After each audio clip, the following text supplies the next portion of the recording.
Hello, crime enthusiasts. Are you ready for another chilling investigation? The case of Lisa Cecilia Harum. On July 30, 2011, around 10:30 p.m., unusual sounds resembling a woman's screams were heard from the balcony of the 15th floor of a luxury apartment building in Sydney, Australia. Witnesses, confused by the alarming noises, quickly rushed to the building's ground level. There, they discovered a girl's lifeless body who had fallen to her death. Her name was later identified as Lisa Cecilia Harum.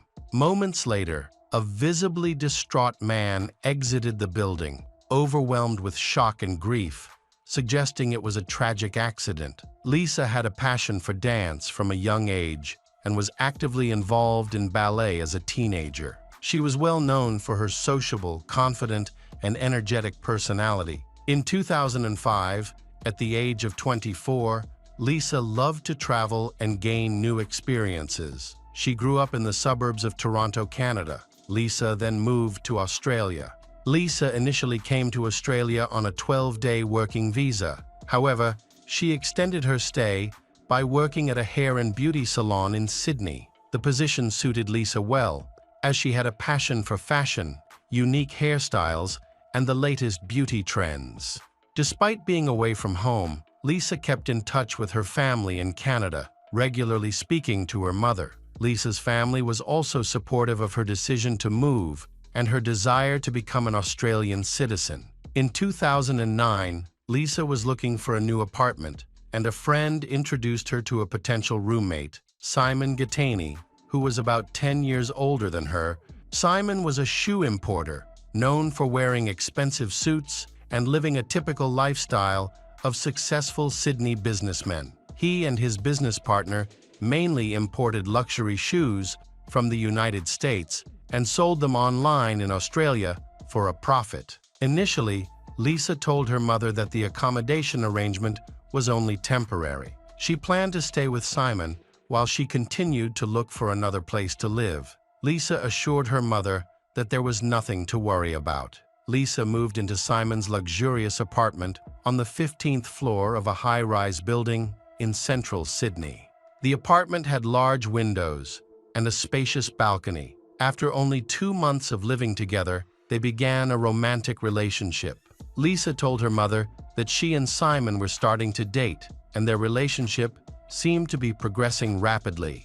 As their relationship progressed, the couple grew closer and became more serious. On Lisa's 30th birthday in June 2011, Simon proposed to her in front of a large crowd at a restaurant, inviting his closest friends and family to witness the moment. However, just 6 weeks later, on the morning of July 30, 2011, Lisa locked herself in the bathroom of their shared home and called her mother in Canada.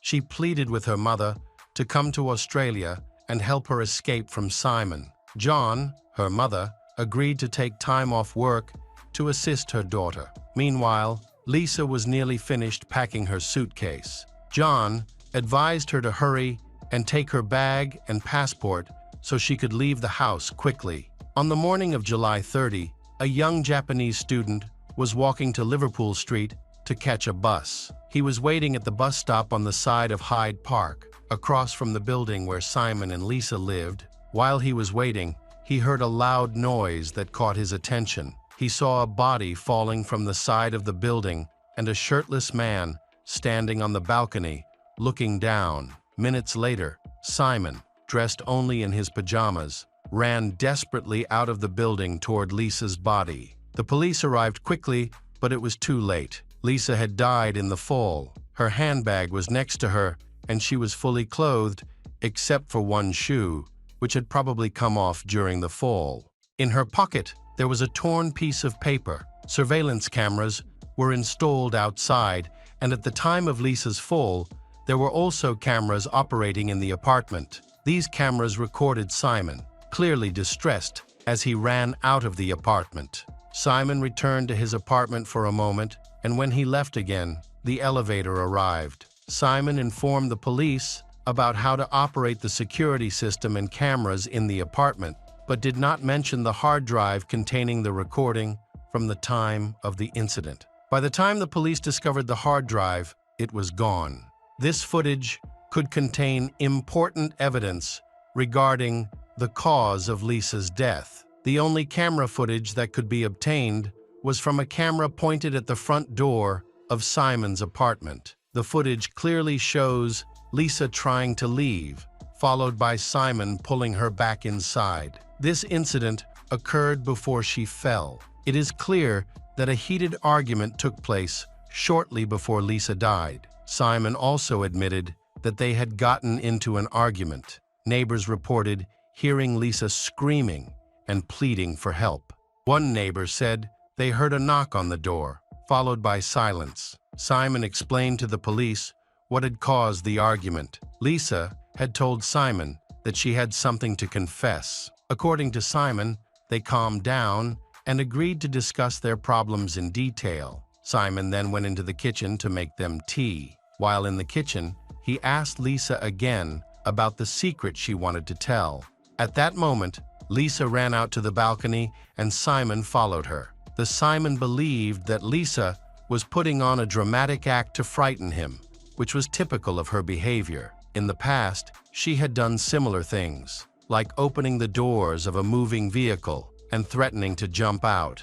On one occasion, she actually did jump out, but he was driving slowly at the time. Simon said she ran to the balcony. Unfortunately, Lisa lost her balance and fell off the balcony before she could react. Simon rushed to the edge of the balcony, trying to catch her, but it was too late. He shouted her name, and he attracted the attention of a young student standing below. At first, Simon's account seemed credible, but upon closer examination, some doubts arose about his account. Why would Lisa have carried the handbag if her intention was only to scare Simon? A key witness had observed the tragic incident that morning. Joshua, a witness, was walking in the park around 10 a.m. when he heard strange noises coming from the balcony on the 15th floor. He looked up and saw Simon standing there, shirtless, holding what appeared to be a black suitcase. Joshua watched as Simon took something out of the suitcase and threw it off the balcony. Although Joshua could not understand what Simon had thrown, he rushed over to find out what was going on.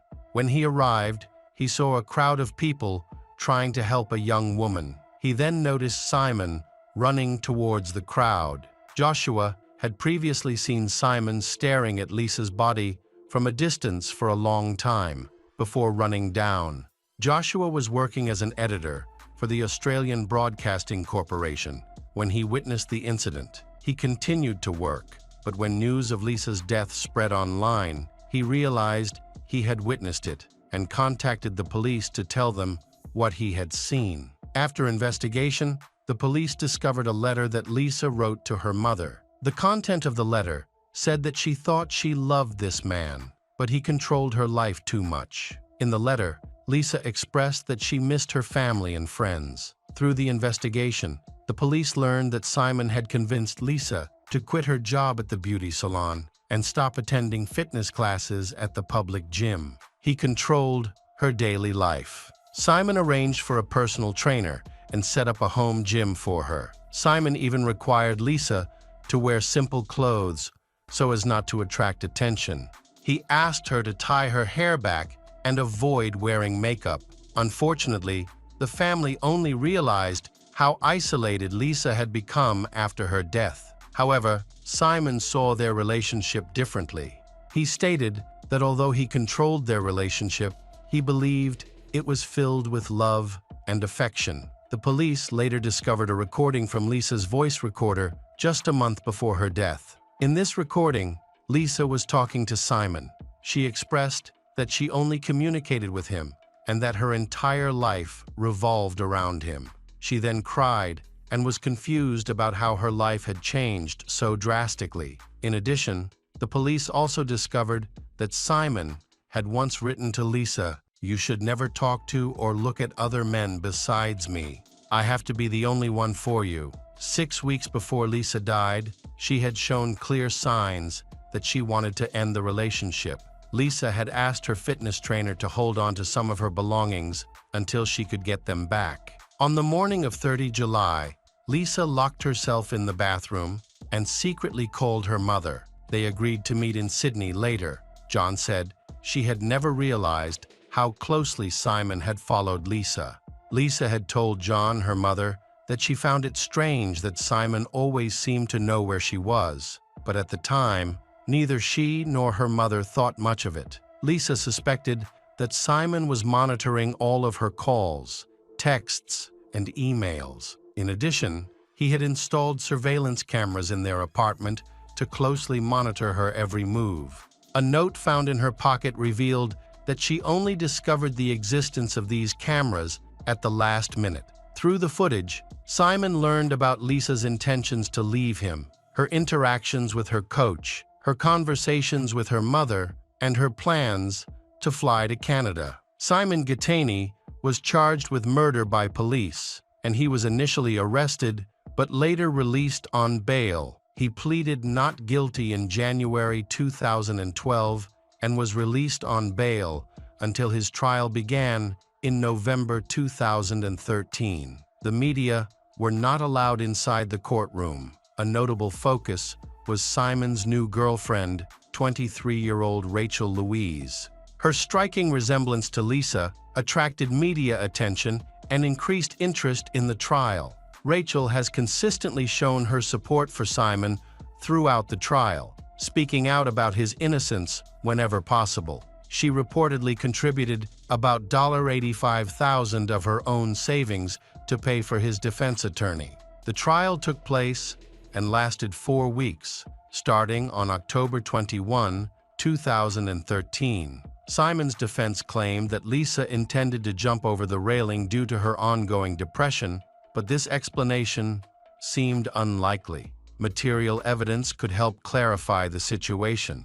The balcony railing was 1.2 meters high, while Simon was only 1.65 meters tall, suggesting it would have been difficult for him to lift Lisa, who weighed about 50 kilograms, over the railing. Given Simon's age and build, could he have physically lifted and thrown Lisa off the balcony? Simon's brother Anthony attempted to recreate the scene to counter the prosecution's version of events. The reenactment showed that in order to throw Lisa over the railing, Simon would have needed to carry her a distance and maneuver around obstacles such as the treadmill and flower pots while struggling. This would have been nearly impossible without touching the railing.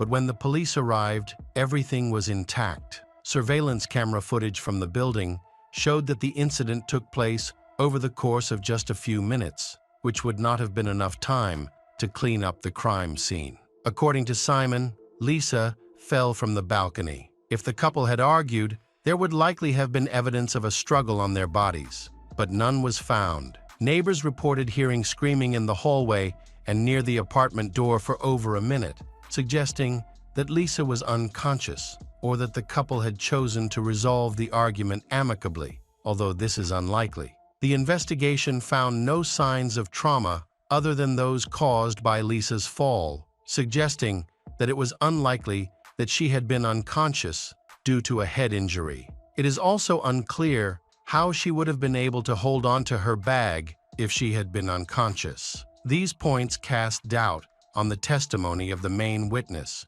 who claimed that Simon had deliberately killed Lisa. Joshua was the only person who witnessed the moments before Lisa fell, while the others only reported hearing some noises. Joshua, the international student closest to the incident, was facing the building when he heard a loud noise. He looked up but did not see what was causing it. Joshua described hearing loud, frantic screams. He initially thought the screams were someone arguing and throwing something from the balcony. When he looked up, he saw a shirtless man throwing what appeared to be a black sports bag or luggage from the 15th floor. In court, Joshua agreed with Simon's defense that the screams were heard shortly after he saw the man on the balcony. Joshua explained that this all happened in fractions of a second. When asked if his testimony could be inaccurate due to his distance from the crime scene and the timing, he acknowledged that it could be. The evidence suggests Simon is innocent, as it would be impossible to commit such an act in just a few minutes without leaving a mess. However, during the investigation, police uncovered Simon's past. He was first arrested for assault as a teenager in 1991 after a confrontation with his ex-girlfriend's employer. Simon allegedly harassed her at her workplace in a Sydney shopping center. Her employer decided to defend her, but after the fight, Simon brought a dozen friends with him and they attacked his ex-girlfriend's employer. Simon was later caught in a car with stolen goods when police arrived at his home after he failed to attend a scheduled court hearing. He attacked 2 police officers at the age of 20 and was charged with assaulting a police officer after biting off the officer's earlobe. Simon served 2 years in prison. However, he did not serve his full sentence and was released on bail. In the following years, he was arrested for supplying drugs and convicted in New South Wales, receiving a 3-year prison sentence. By the time Lisa had unwittingly moved in with him, Simon had started a women's footwear import business operating through a website, appearing to be a legitimate and successful businessman. The final trial lasted several hours before the judge delivered his verdict. The judge found Joshua's testimony to be credible. They found Simon's testimony unconvincing, suggesting he appeared to be acting rather than being sincere. The judge concluded that, although Simon had a coherent story, his account lacked the necessary details to be considered credible. When the jury returned a guilty verdict for murder, Simon's girlfriend Rachel shouted at the judge, "You're completely wrong," and left the courtroom in tears. She became the target of fierce criticism from the media in Australia and abroad for supporting Simon. Rachel later sued the Daily Telegraph over 3 articles that allegedly portrayed her as a prostitute. Rachel eventually won an undisclosed settlement from the Daily Telegraph and continued to maintain that Simon was not guilty of murder. The judge sentenced Simon Gatini, then 40, to 26 years in prison for the murder of Lisa Cecilia Harum. He will be eligible for parole on 21 May 2031. Lisa's family traveled from Toronto to Sydney to attend the trial. Hello, crime enthusiasts, are you ready for another chilling investigation? The case of Jennifer Wartz. After Rebecca and her husband divorced, she and her daughter, Jennifer, moved to the Somerset Tower residential area. She purchased an apartment in a 7-story building in Cherry Hill, New Jersey. Jennifer felt that her mother was having a hard time during this period, and she thought that it had something to do with her parents' divorce. However, Rebecca's loneliness didn't last long. She soon met Charles, a worker at the complex, and they began a romantic relationship. Charles was an eccentric and cheerful man who often joked around. Before long, Charles moved in with Rebecca. Initially, she felt this was a positive change after the emotional hardships of her divorce. She appeared to enjoy her new relationship. However, Charles's behavior soon became concerning. His mood swings were drastic. He could go from laughing hysterically to becoming angry. He started to seem unpredictable and strange. Charles worked on weekends, and during this time, Jennifer saw the true nature of he. Charles began harassing her and quickly progressed to sexual violence. At just 7 years old, Jennifer realized that something terrible was happening. Little girl mustered the courage to tell her mother, Rebecca, about it. However, Rebecca didn't believe her daughter. Rebecca dismissed her claims, telling her that she was imagining things, which caused she to resent her mother. Rebecca never took any action against Charles, not even to investigate her daughter's allegations. As a result, the abuse continued regularly. Jennifer felt so miserable that she didn't want to go home after school because her mother was not supportive. This situation persisted for 3 years. On February 26, 1991, police contacted Rebecca to ask for information about her missing neighbor, Dee Rosenthal. Detectives interviewed everyone in the area to gather information about Dee. That same day, they also questioned a local rapist named Charles. He surprised them by claiming he did not know Didi, despite the fact that they had been neighbors for a long time. As an employee of the complex, he should have seen her regularly at work. Didi Rosenthal, 32, is a therapist who specializes in supporting children with autism. Her colleagues, patients, neighbors, and family all spoke highly of her, indicating that no one would wish her harm. Didi had moved from Canada to the United States less than a year before her disappearance. Witnesses reported seeing her for the last time on February 22, and since then, there had been no leads. Investigators spoke not only with neighbors but also with Didi's family. Her brother, Blaine, mentioned that Didi had aspirations of attending the Alvin Institute in Philadelphia, a dream she had since college, which motivated her move to the U.S. The Alvin Institute is a specialized clinic designed to help children with autism. Blaine expressed disapproval of Didi's decision to move to the United States, feeling that it was a harsh place and very different from Canada and their familiar traditions. He admitted to the police that he tried his best to prevent her from leaving for a foreign country, but she was very determined, took everything for granted, and believed she would be able to return home soon. Witnesses reported seeing a woman who resembled Didi, but identified her as Lori. Unfortunately, these leads did not yield any results. Ultimately, his hopes were not realized, and Didi vanished without a trace. At the beginning of the investigation, the police focused on two suspects, both of whom worked at the apartment complex where Didi disappeared. The first suspect was Steve Gomez, Didi's boyfriend. The second was Charles Reddish, the man known locally as Crazy Charles. Both men appeared suspicious, but the police lacked concrete evidence against them. Despite this, they remained on the investigators' radar. Charles claimed he spent the entire day on February 22 with his mother and a young girl named Jennifer. Little girl confirmed his alibi, stating he was with her the whole time. The police could not find any evidence to charge Charles. However, some detectives noticed Jennifer's fear when they mentioned him. This caught the attention of investigators, but they could not take any action against Charles without further evidence or testimony. The Wirtz family experienced several years of suffering and humiliation after a mysterious incident, which ultimately led them to move out of the apartment complex. While this may make people suspicious, the act actually stems from anxiety about the possibility of a crime happening around them. Many residents chose to leave for their safety because rumors of Didi's disappearance had spread quickly. People were eager to distance themselves from the possibility of living near a potential criminal. Meanwhile, detectives continued their investigation. As they gathered more information, they encountered increasingly conflicting clues.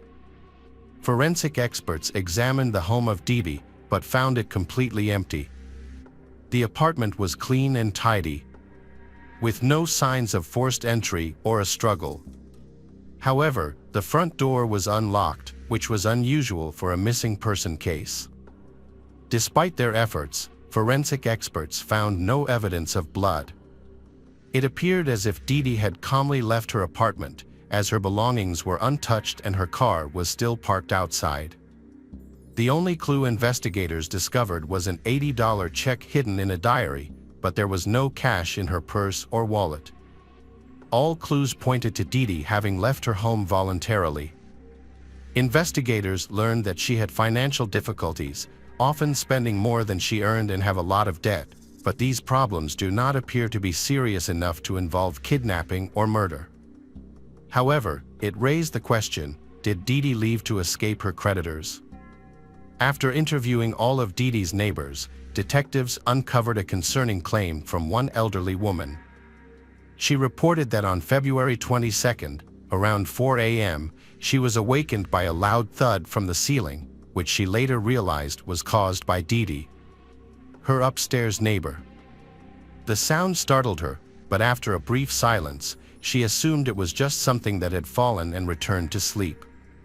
Meanwhile, all the other residents provided no useful information, leaving the investigation at a standstill. Dee Dee's sudden disappearance captured public attention, and the media began extensively covering the story.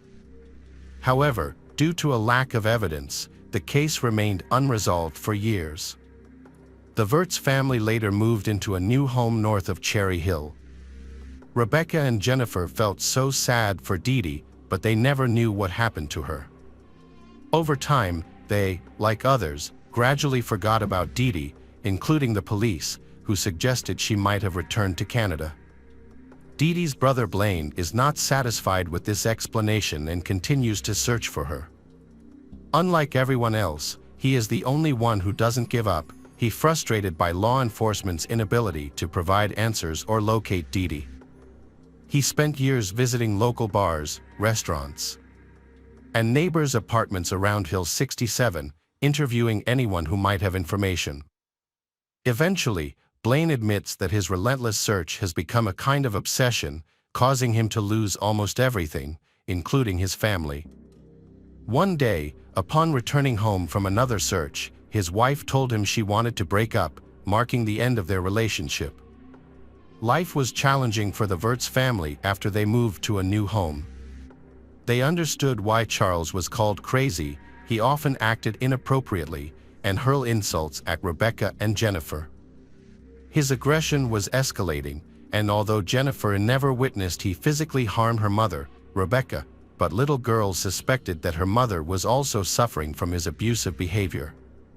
However, they stayed together and Rebecca endured the troubles of the relationship. For years, Jennifer suffered from the pain of his abuse, and little girl knew her mother was enduring the same. Despite everything, Rebecca was not ready to leave him. Jennifer spent a lot of time trying to convince her mother, Rebecca, to leave Charles. Eventually, little girl succeeded in persuading her mother that their toxic relationship needed to end. They planned an escape and decided to move in with Jennifer's grandmother, a place Charles had never visited, which would keep them hidden. Jennifer was thrilled with this plan. Little girl looked forward to being free from Charles, the man who had tormented her for so long. It seemed like they were on the verge of freedom. However, Rebecca made a critical mistake by inadvertently revealing their plans to Charles. It was Jennifer's last day at school. Following Rebecca's request, little girl had secretly packed her belongings in advance and hidden them. According to their plan, Rebecca was supposed to pick her up after school around 6 p.m., right after she finished playing field hockey with her friends. When she went to the parking lot, she was surprised to see not her mother driving, but Charles, and her mother sitting in the passenger seat. Angered, she yelled at her mother, feeling frustrated that her mother never kept her promises. In response, Rebecca simply told she to get in the car and calm down. Inside the car, an eerie silence fell. Jennifer felt a sense of foreboding throughout the journey. Charles watched her intently through the rearview mirror, and she dreaded what awaited her at home. Jennifer worries that he has bad intentions to keep her and her mother by his side. When they got home, Charles seemed normal. He said he wanted to have a farewell party before they left. But Jennifer didn't buy it. Her fears were confirmed when they entered the house and found no dinner prepared. Confused, little girl asked about it, but he stammered a vague explanation, then abruptly stating he needed the car keys to buy groceries and rushed out. Desperate, Jennifer urged Rebecca to seize the moment and escape before Charles returned, sensing something was off. However, Rebecca dismissed her concerns and told her to wait for he to return. He has a surprise for them. Frustrated, Jennifer retreated to her room, lay down on her bed, and eventually fell asleep. In the middle of the night, Jennifer was jolted awake by a loud noise around 2 a.m. Alarmed, she couldn't ignore it any longer. She got up and began to descend the stairs, the noise growing louder. When she reached the doorway, she realized something terrible was happening. The sounds were like violent blows, and little girl felt helpless, not knowing how long this horrifying scene would continue. Rebecca was lying on the floor, while her attacker, Charles, leaned over her, striking her repeatedly. Suddenly, he turned around and saw Jennifer. He grabbed the little girl by her hair and dragged her into the living room, where the violence was happening. As he pulled she past Rebecca, she saw something horrifying. Her mother's face was so badly injured that she could hardly recognize her.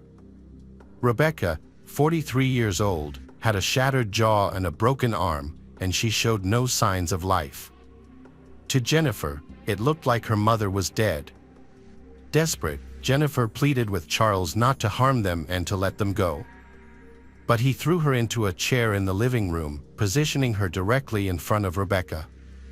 Then, he picked up a small axe from the floor and slowly approached Rebecca. Panicking, little girl screamed for him to stop. She could hear her mother's labored breathing and realized her mother was still alive. But soon, there were more blows, and he attacking her mother. He was literally chopping into Rebecca with the axe. The smell of blood filled the air. Then, he pulled the sheet off Jennifer and dragged her upstairs to the bedroom. There, he tortured and raped her for 2 to 3 hours. Little girl was powerless to resist and simply prayed for it all to end. After Charles finished his torment, he sat next to Jennifer on the bed. She was badly injured and covered in blood, but she was still alive. Then, he asked her to kill him. Jennifer replied that she couldn't do that. He suddenly declared that he would kill her and then end his life, as he didn't want to end up in prison.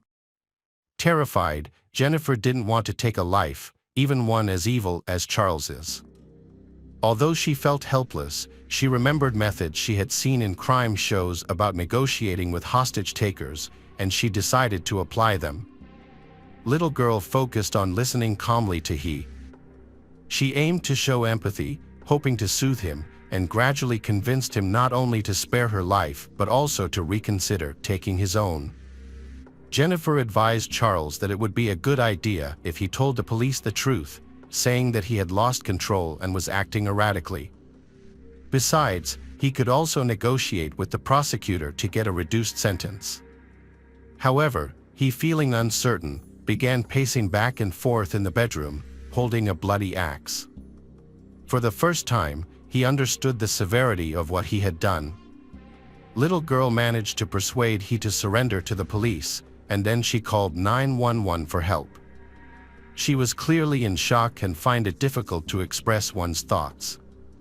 Charles even assisted Jennifer's in getting up, dressing, and walking to the porch.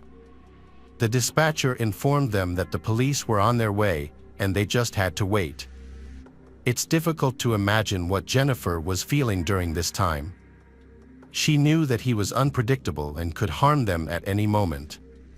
Despite this, little girl waited calmly for the police to arrive. Then, they quickly separated she from Charles. One of the detectives investigating Charles recalled his unusual reaction when asked about Rebecca's location. He vaguely stated she was inside the house and, when asked if she needed an ambulance, he claimed she can no longer be helped. Despite his assertion, it was clear that help was urgently required. A detective from the Cherry Hill Police Department arrived at the scene. This was the same officer who had investigated Dee Dee's disappearance 4 years ago. He remembered a repairman named Charles, who had caught his attention back then, and now he decided to question Charles's again. The police, along with Charles, entered the house equipped with a tape recorder to document the incident. They aimed to piece together the horrifying incidents that had taken place there. During the questioning, both the accounts of Charles and Jennifer aligned, until Jennifer disclosed the rape and torture that took place in her bedroom. Charles completely denied these allegations, he seemingly unable to accept the reality of what he had done to she. When the police mentioned the rape, he laughed, dismissing the idea of being intimate with Jennifer, a 14-year-old girl, as ridiculous. However, as the interrogation continued, he confessed to everything. Detectives from the Cherry Hill station suspect Charles has vital information about Dee Dee's case. Knowing that it was easy to get information out of Charles, they questioned him again about the disappearance of Dee Dee, who had been gone for 4 years. Their intuition was right, and he began confessing. He revealed that early one morning, he entered Dee Dee's apartment through the roof, descending onto her balcony. His intention was to rob and assault her. However, she caught him in the act. Then, in the struggle, he attacked her, raped her, and subjected her to mistreatment. He feared that she could identify him and report him to the police. To eliminate this risk, he decided to kill her. Charles explained that they fought on the bed, and during the struggle, Dee Dee fell to the floor. The loud noise of her fall was heard by a neighbor below. After that, he strangled her with a pillow and fled the scene. He had stolen $80 from her apartment, which the police found the next day. Subsequently, he returned to the scene, wrapped Dee Dee's body in a sheet, and transported it to the parking lot in a grocery cart. He also gathered her belongings and disposed of them in a nearby dumpster. After confessing to both murders, Charles led police to where he hid Dee Dee's body. But unfortunately, he couldn't recall the exact location. However, the police still believed him because he provided specific details about the crime that only the perpetrator could have known. He claimed to have taken Dee Dee to the Delaware River area, and he disposed of the body in a spot known for frequent waste dumping. During the 4 years Dee Dee's body lay there, thousands of tons of garbage accumulated, making the search extremely difficult. Despite extensive efforts, but the remains of Dee Dee were never found, and the search was eventually discontinued. Charles faced 2 trials for the murders. After the search concluded, both cases were assigned to a prosecutor from Hill. Following the initial meeting with the lawyer, Charles, apparently on the advice of his defense attorney, withdrew his earlier confessions to the murders. In any case, a confession alone is not enough to result in a conviction in the state of New Jersey. To achieve a conviction, any oral confession must be accompanied by specific and credible evidence. This means that Dee Dee's murder is unlikely to go unsolved, as the police have little evidence left other than an $80 check. 2 trials took place, one after the other, with Charles as the defendant in both cases. The first trial involved the murder of Rebecca Wartz and the torture of her daughter, Jennifer. During the trial, Jennifer demonstrated courage and composure as a witness, providing clear and concise answers. The forensic expert testified about Rebecca's severe injuries, which included at least 25 axe blows. Due to the overwhelming evidence against Charles, the jury delivered a guilty verdict after only 40 minutes of deliberation. As a result, Charles received a life sentence without the possibility of parole. The second trial involved the death of Dee Dee Rosenthal and presented a more complex situation. Although the prosecutor aimed to achieve a harsher punishment, the difficulty lay in the lack of evidence at the crime scene, which Charles had meticulously cleaned up. Furthermore, Charles retracted his earlier confession and presented an alibi, claiming that Dee Dee had simply moved away to start a new life. This new testimony gave Charles a chance to avoid conviction. However, the prosecutor tried to prove that Dee Dee was not the type of person who would give up everything and go adventuring. She has completely devoted her love to taking care of autistic children and she cannot leave them. Her brother, Blaine, corroborated this, stating that she would have informed him if she had planned to leave. Furthermore, all of her belongings, including her documents, keys, car, and pet cat, were still in her apartment. In Charles's recorded confession, he claimed that Rebecca was the only person who knew about his involvement in Dee Dee's murder. It is unclear why Rebecca chose to keep this a secret. Perhaps she was afraid of Charles or did not believe the truth. He stated in his confession, as well as in a previous conversation with his daughter, that he was under the influence of prohibited substances during both crimes. Charles Reddish was initially charged with Dee Dee Rosenthal's murder in November 1995. 3 years later, in December 1998, he was convicted of the crimes he committed against Rebecca and Jennifer. By March 2001, he agreed to confess to Dee Dee's manslaughter as part of a plea bargain with the prosecution. The terms of the agreement required he to reveal the location of Dee Dee's body. However, at the last minute, he changed his mind and refused to comply. The prosecutor believed that he realized the extent of his crimes and was concerned about additional charges, which led to him changing his mind. Consequently, the plea bargain was withdrawn, and he went to trial again in October 2001. Charles again made false claims that Dee Dee was still alive and mentioned a missing woman named Laura. However, the jury saw through the lie, and he was sentenced to death in 2002. But in 2004, the New Jersey Supreme Court overturned the death sentence. 1 year later, it was replaced with a prison term of 30 to 60 years, which was added to his life sentence for Rebecca and Jennifer. Unfortunately, the body of Dee Dee was never recovered. After the trial, Jennifer was able to start a new life. She moved in with her cousin Shannon. She was finally able to live a peaceful life, free from the years of torture and mistreatment. She attended a Catholic school, joined a support group for young girls who had survived traumatic experiences. Her relatives provided significant support. As she grew older, Jennifer was able to come to terms with the traumatic experiences she had endured. She worked hard, built a successful career, started a family, and became a mother to 2 daughters. Blaine, Dee Dee's brother, held on to hope, despite his failure to find his missing younger sister. Blaine felt relieved to know that justice had been served, and especially that Charles was no longer causing harm to anyone because he was in custody. In tribute to Dee Dee, Blaine established a Canadian foundation in her name, focusing on supporting women who have endured physical and emotional abuse. Hello friends, welcome to our channel. Today we're going to take a look at another horrible case with you. The case of Lacy Fletcher. Lacy Fletcher was born on November 25, 1985, and spent her childhood and much of her life in Louisiana. She was the only child of Sheila and Clay Fletcher. Her father worked for a non-profit organization focused on the American Civil War, while her mother had previously served as an assistant prosecutor and worked for the mayor. The family was well respected in their community and had strong religious beliefs, but they also harbored dark secrets.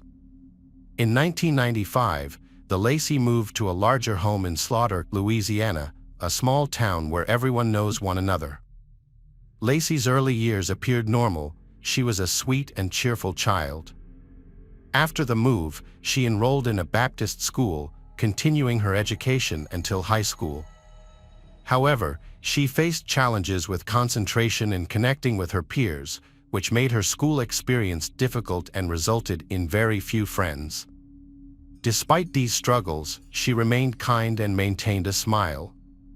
After finishing 9th grade, Lacy was homeschooled due to multiple health issues.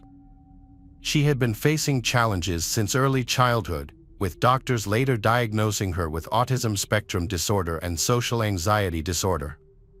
Lacy struggled with these conditions for most of her life. Her parents believed they could find solutions to her problems, but they were unaware of the tragic fate that awaited their daughter. In the early hours of January 3, 2022, at around 2 a.m., Sheila called the rescue service, 911, to report that her daughter was not breathing. During the call, the dispatcher guided her on how to perform first aid. Sheila followed the instructions for artificial respiration, making desperate attempts to save her child. However, Sheila was in a panic and couldn't even answer the question about her daughter's age right away. She mistakenly said Lacy was 31, even though she was actually 36. When the medics and police arrived at the house, they found Lacy lifeless, lying on a leather sofa. This was just the start of a series of shocking revelations. Although the house looked decent from the outside, a terrible stench emanated from the doorway. At 3:07 a.m., police entered Lacy's room. The surroundings were in a frightening state of disarray, filled with insects and rodents. Sheila's was so wretched that it was hard to determine Lacy's age. Her parents were unsure but believed she was 31. She was eventually identified as a young woman thought to be between 24 and 48 years old. It appeared she had spent an extensive amount of time sitting on the couch, creating a shape resembling a crater. This indentation had collected dirt and waste, and she had remained nearly immobile in that spot. The room was filled with a horrendous odor, a mix of excrement and urine along with waste from the insects and rodents. Lacy's condition suggested that she had been in this place for an extended period. Her legs were curled beneath her due to the accumulation of waste, and her limbs were severely decayed, nearly to the bone. The police noted deep ulcers and signs of possible tissue infection on her body, which was very dirty. Her hair was severely tangled, indicating it hadn't been washed or combed in a long time. Additionally, her face was marked with red spots that were difficult to identify at first glance. An autopsy revealed that Lacy's stomach contained only candy and foam and residue from cleaning products. Similar foam and liquid were found on the sofa, along with evidence that Lacy may have tried to eat the cleaning products because she was hungry. Next to the sofa was a gray chest of drawers with a pile of neatly folded clothes. The room also contained a portable toilet and a black chair a few meters away from the sofa, which contained various medical supplies, talcum powder, and bottles. According to police, the girl's death was the result of neglect of her health. Police believe Lacy did not receive the proper care she needed and was unable to care for herself due to her physical or mental health issues. The medical examiner identified a number of health issues, including severe chronic ulcers, bone infections, malnutrition, and sepsis. These conditions led to Lacy's tragic and painful death. After investigation and discussion with her parents, it was discovered that Lacy had been sitting on the same couch for approximately 12 years. After her death, her mother posted on social media, "Mom and Dad love you so much." On January 18, 2022, Clay and Sheila were interviewed by police. They explained that Lacy's problems began long ago due to her health issues. Initially, Lacy refused to leave the house, then her room, eventually moving to the living room, where she found the most comfort. To accommodate her needs, her parents renovated the room, bought a large leather sofa, installed a toilet, and provided her with everything she needed to care for her. They brought her food and care, but her condition continued to deteriorate. Lacy became increasingly afraid to leave the couch, forcing her to urinate on herself or on the floor, sometimes using a towel. During the summer, her mental health continued to decline. Although her parents suggested moving to a psychiatric clinic, Lacy resisted the idea and chose to stay in her room. Lacy's parents maintained that she never complained about her health problems over the years, even as her injuries worsened. Sheila herself maintained that Lacy had not been neglected or harmed. Her mother maintained that Lacy had always been under the care of a doctor. However, when police spoke to the doctor, they discovered that Lacy had not seen a doctor since 2010. She did not report any pain or health problems, and the doctor did not visit her at home, leaving him unaware of her true condition. In fact, Lacy last visited the medical center in 2010. Although Lacy needed to be hospitalized, her parents refused, saying she did not want to go there. After that, Lacy's health rapidly declined. Her parents said that, in the fall of 2021, Lacy began to have nutritional problems and began to eat significantly less. On the evening of the incident, around 10 p.m., Sheila checked on her daughter before going to bed and found Lacy unresponsive. She had fallen to her left side with her legs crossed under her body and was no longer able to straighten her body. After the police arrived, they suspected that the parents had acted inappropriately. They believed that Sheila and Clay deliberately left their daughter on the couch, ignoring her needs and failing to seek medical help. For 12 years, she suffered and lived in her own waste until her death on January 3, 2022. In May 2022, Clay Fletcher, 65, and his wife Sheila, 64, were charged with second-degree murder. The couple was arrested but later released on bail, returning to the same house where Lacy had endured terrible suffering for more than a decade. This decision sparked significant controversy. The judge justified it by stating that the parents had no prior criminal record and posed a low flight risk. Thus, they were allowed to await trial in the community. In early 2023, the court dropped the charges, but prosecutors continued to seek a connection between Lacy's death and her parents' neglect. The prosecutor argued for second-degree murder charges, claiming they did nothing to help their daughter. Lacy's parents were her main caregivers, responsible for her well-being. On June 19, 2023, they faced new charges for the same offenses. They were arrested but quickly released on bail. This incident gained significant attention in the local community and received extensive media coverage. Journalists reached out to the parents, who shared the emotional pain they had experienced for years while witnessing their daughter's depression, feeling helpless to change her situation. Police suspect that Sheila and Clay's statements were an attempt to portray themselves as grieving parents to avoid legal consequences. Under state law, they could face second-degree murder charges, which could result in life in prison depending on the circumstances.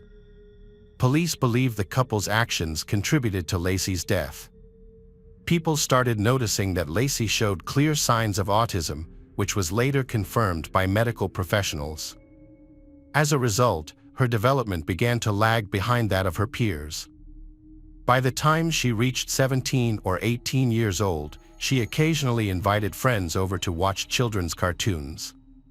However, her childlike interests caused her social circle to shrink over time. Around 2007, Lacy stopped going outside altogether. During this time, one of the neighbors became concerned and asked her parents about her situation. Sheila, Lacy's mother, reassured the neighbor that everything was fine. Nevertheless, due to Lacy's condition, she was reluctant to go outside and tried to avoid strangers. After this conversation, the neighbor did not bring it up again. The situation began to deteriorate quickly around 2010 when Lacy became largely inactive and even soiled her living area. Officers reported feeling an overwhelming disgust, which they described as the worst they had ever experienced. The foul smell in the Fletcher home was so overwhelming that one officer could not eat normally for nearly a week after responding to the incident. The stench lingered in his mind. This reaction was particularly surprising because the detective had dealt with very gruesome cases in his career, including investigations into killers who sold body parts. He stated that Lacy's living conditions were far worse than anything he had ever encountered. While the Lacy claimed they had long adjusted to and lived peacefully in such an atmosphere. Those who knew the family never saw any unusual behavior from their parents. For years, the couple seemed like a typical family struggling with the hardships of their sick daughter. Although some witnesses described them as somewhat reserved, no one suspected that they were deliberately letting their daughter's condition worsen. This led to questions about the girl's health in isolation, with some even suspecting underlying mental health issues. Her parents claimed that doctors had diagnosed their daughter with locked-in syndrome, a rare condition that leaves a person almost completely paralyzed except for eye movement. Patients suffering from this disorder are entirely bedridden and reliant on caregivers, yet they can still feel everything and communicate through their eyes. Strangely, there was no such diagnosis recorded in Lacy's medical files, despite her parents' claims. The girl was only diagnosed with social anxiety disorder and autism spectrum disorder. There was no evidence of locked-in syndrome, but that doesn't explain why Lacy spent years on the couch. Additionally, foam from a hygiene product was found in her stomach, suggesting she could feed herself but didn't appear to be fed. This begs the question, if Lacy's parents really wanted her dead, why did they call the emergency services? Furthermore, they didn't bother to clean the house to hide any signs of neglect. The situation seems absurd. Many neighbors did not even know they had a daughter. The mother and father had the opportunity to discreetly dispose of her body without raising any suspicion. No one looked for her, as she had no friends due to her significant developmental delay. Despite the apparent apathy surrounding the Lacy family, they chose to contact the police rather than dispose of any evidence, allowing police to investigate the room where Lacy had been suffering for years. From the start, Sheila and Clay denied any wrongdoing. Meanwhile, the police focused their investigation on proving that the parents were responsible for Lacy's suffering. But did they intentionally create an environment where Lacy was locked in her own room? The poor living conditions and the parents' calm demeanor raised suspicions. Furthermore, why would Lacy use sanitary products and lick foam off a dirty couch if she wasn't hungry? Police interpreted this as evidence that Lacy had been starved, while her parents insisted that her actions were due to mental health issues. Sheila and Clay told police that Lacy did not want to communicate or share her struggles with others. This could be seen as an attempt to avoid bothering strangers about her troubles. They claimed that Lacy had been dealing with various health issues for years, a sensitive subject that most people would rather keep private. The prosecutor's office suspected that the villains deliberately hid information and mocked Lacy without intervention. The victim had never complained about pain, likely feeling embarrassed in front of the police. Forensic experts found severe ulcers on her limbs, with flesh rotting down to the bones, which would have caused her intense, constant pain. Under such conditions, she would have been unable to endure the pain without strong medication. However, her parents claimed they never heard her complain, and the neighbors had not noticed any sounds coming from the Lacy household. The lack of noise is understood to be due to the distance between the two homes. Forensic experts have found discrepancies in the parents' accounts. They claim to have discovered their daughter's death at night and contacted the police immediately, but the medical examiner later determined that she had been dead for more than a day. Despite these discrepancies, the parents continued to refer to their daughter's disability and denied any role in the alleged abuse. Sheila told police that she frequently entered her daughter's room in the mornings to care for her by treating her wounds, feeding her, and looking after her. However, this claim was proven false since no food was found in Lacy's stomach. Sheila explained that she tried to keep the room clean but struggled because Lacy was uncommunicative. Her testimony contradicts the medical examiner's report on the time of death. This raises important questions about motive. If the parents were truly guilty, why did they call the police? Why did they subject their daughter and themselves to years of torture while living in such horrific conditions? Police believe that the mother and father might not fully grasp the seriousness of their daughter's mental health issues. The parents insisted on maintaining Lacy's common sense and cognitive abilities, despite the medical professionals' warnings that, due to her identified disorders, Lacy couldn't fully understand her circumstances. Some have suggested that Clay and Sheila may have suffered from mental disorders that made it difficult for them to understand their actions. However, they were well-respected members of the local community and had not aroused suspicion up to that point.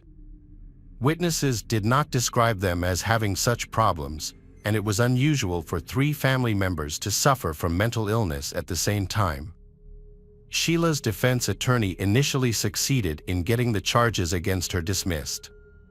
However, the charges were refiled on June 19, 2023. On February 1, 2024, the district attorney announced that Clay and Sheila would plead guilty to manslaughter. On February 5, the prosecution decided to seek the maximum sentence of 40 years in prison. A hearing was scheduled for March 20th. A key moment in the hearing was the testimony of the police who were the first to arrive at the scene. They described seeing Lacy Fletcher in a horrific scene.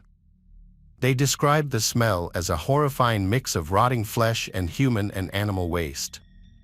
The parents, who should have been protecting Lacy, transformed their home into a nightmarish environment. Lacy's legs were bent under her body and remained in that position for an extended period, leading to not only decay in her flesh but also stiffness in her muscles and ligaments. Just imagine the pain and discomfort she must have endured. Naturally, she couldn't stay quiet and had to scream from her pain and suffering. Sadly, it remains unclear how they were able to silence her. The investigation revealed that shortly before her death, her parents had gone on vacation for a few days, leaving her alone. She had no food or water and was unable to move due to her health condition.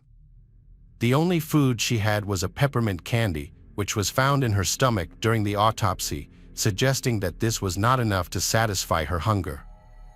In desperation, she may have lost consciousness and ingested detergent. Forensic experts confirmed that the cause of death was septicemia caused by decomposing flesh. For many years, Lacy endured horrific and unsanitary living conditions, accompanied only by insect larvae and mice. Witnesses described the extreme neglect and cruelty exhibited by her parents. They were so indifferent to her well-being that they couldn't even remember her age when they called emergency services. During the call, the dispatcher instructed them on how to perform first aid. Sheila attempted artificial respiration, and it seemed that Lacy briefly regained consciousness as the operator heard sounds coming from her. However, later investigations by police revealed that this was likely a ruse to mislead the dispatcher into believing the couple was genuinely following his advice. In fact, resuscitation was impossible. Lacy had died the day before. Gradually, people begin to accept the situation, but it's important to note that this isn't a mental disorder. Sheila and Clay attempted to persuade the judge to give them a more lenient sentence, arguing that they had endured many years of suffering due to their daughter's condition. After 18 months of maintaining their innocence, the couple ultimately decided to plead guilty to manslaughter, likely in hopes of receiving a lighter sentence from the Supreme Court. The events shocked the local community, particularly the church members who knew Sheila and Clay. Many were taken aback by how calm the couple appeared despite the horrific circumstances. For 12 years, their daughter suffered in their home while Sheila, Clay managed to remain composed. Despite the prosecution's strong case, some community members continued to support the family. The defense team maintained that Sheila and Clay were innocent, portraying them as loving parents who supported their daughter until the end. The mother claimed she fed and bathed her daughter daily, although the daughter typically refused food in her final months. She also stated that she visited every day and sometimes slept on the couch next to her daughter, which she described as a peaceful experience. However, this claim raised suspicions, as the mother appeared well-groomed and it seemed unlikely she could sleep in a filthy environment filled with waste and insects. The prosecution requested a 40-year prison sentence, with many supporters arguing that the couple should be imprisoned for life, as they would not suffer like their daughter did. The court eventually sentenced Sheila and Clay Fletcher, who were responsible for caring for Lacy for the past 12 years, to 20 years in prison. Welcome back, detectives. Let's dive into another horrible case. The case of Ada Betty Cuadros Fernandez. Ada Betty Cuadros Fernandez was born on September 13, 1977, in the coastal town of Chimbote, Peru. She was the first child of Victor Cuadros, a veterinarian, and Fernandez, a teacher. Ada was the eldest of 4 siblings and consistently performed well academically, even winning knowledge contests. She had a happy childhood filled with dreams of self-improvement.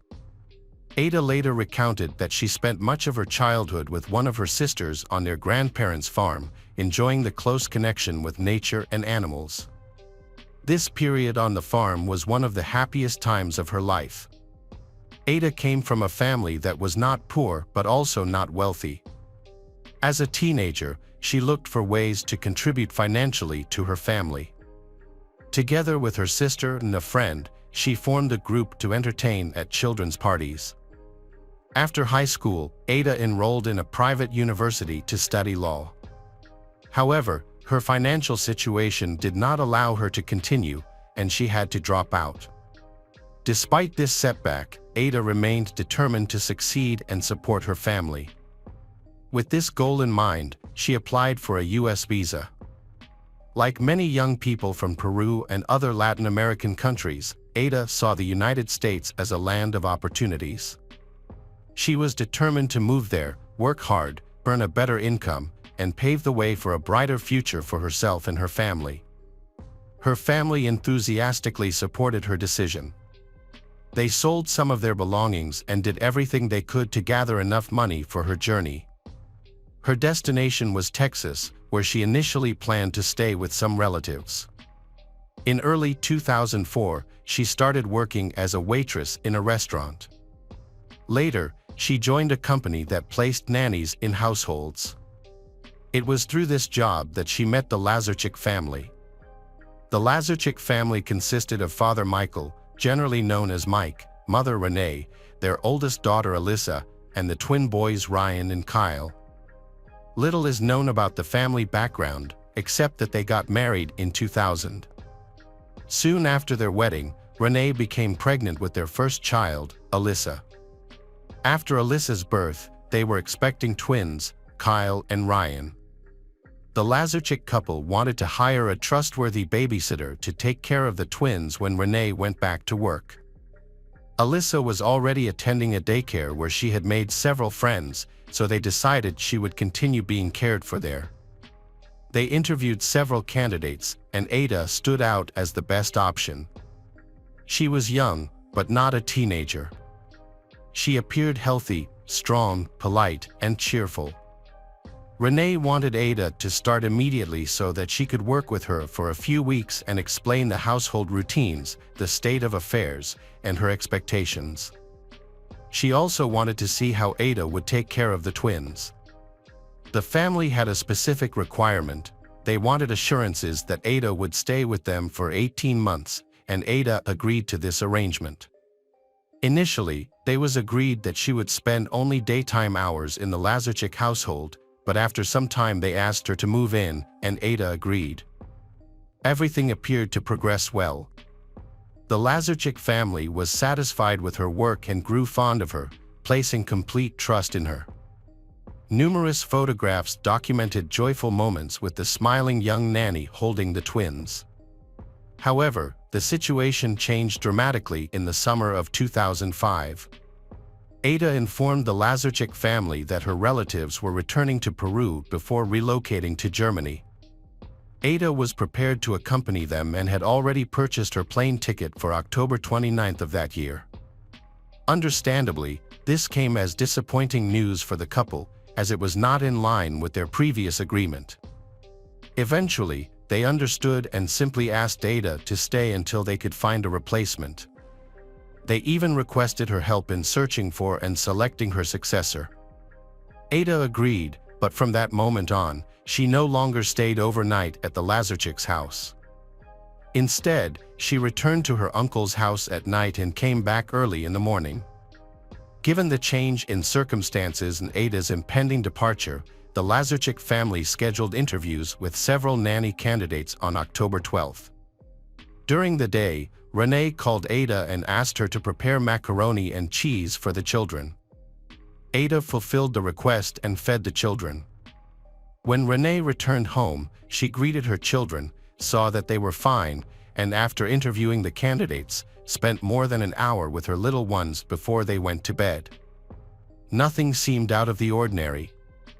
Kyle typically woke up crying at 5 a.m. on Thursday, October 13th. Twins usually sleep heavily and require someone to wake them, but Kyle woke up on his own.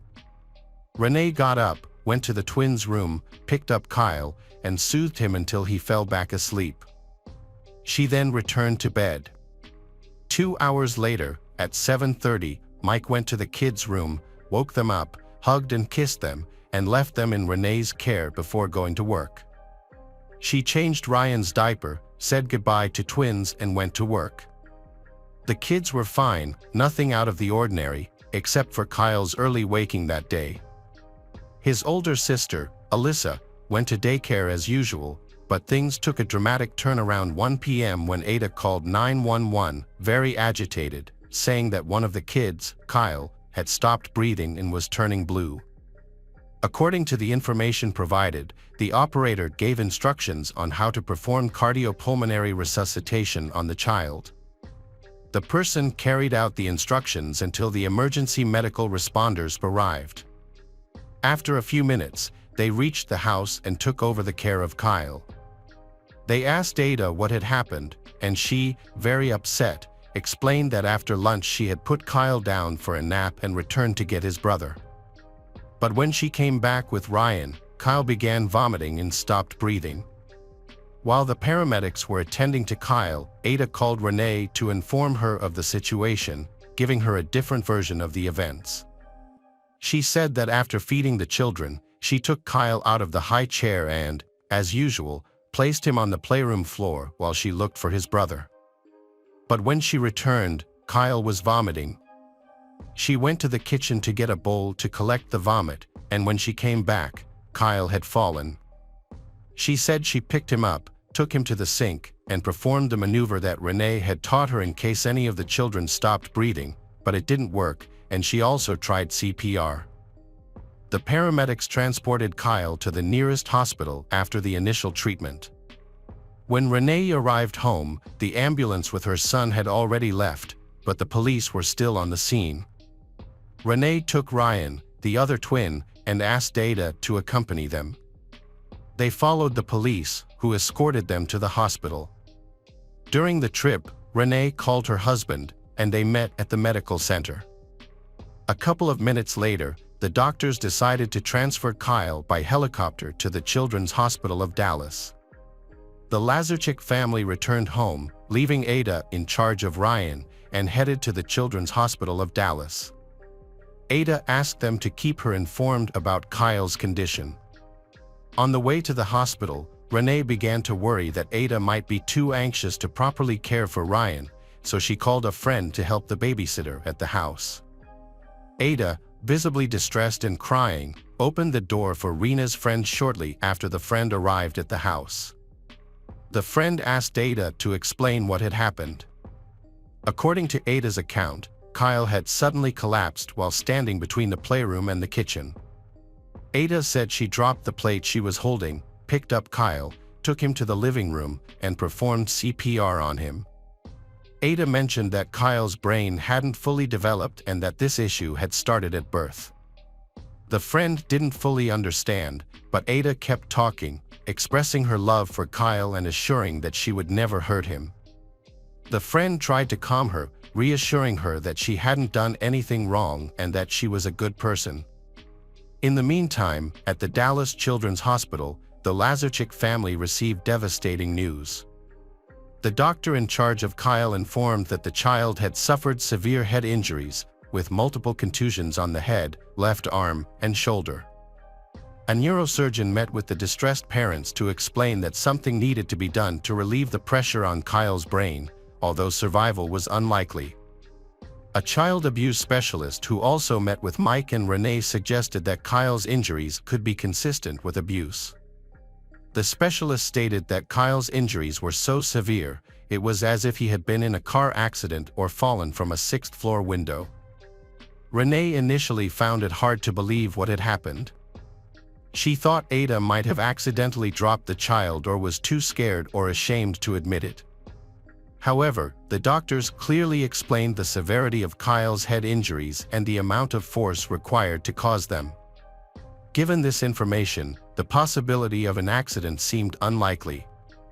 Renee promptly contacted another friend to pick up Ryan and remove him from the house.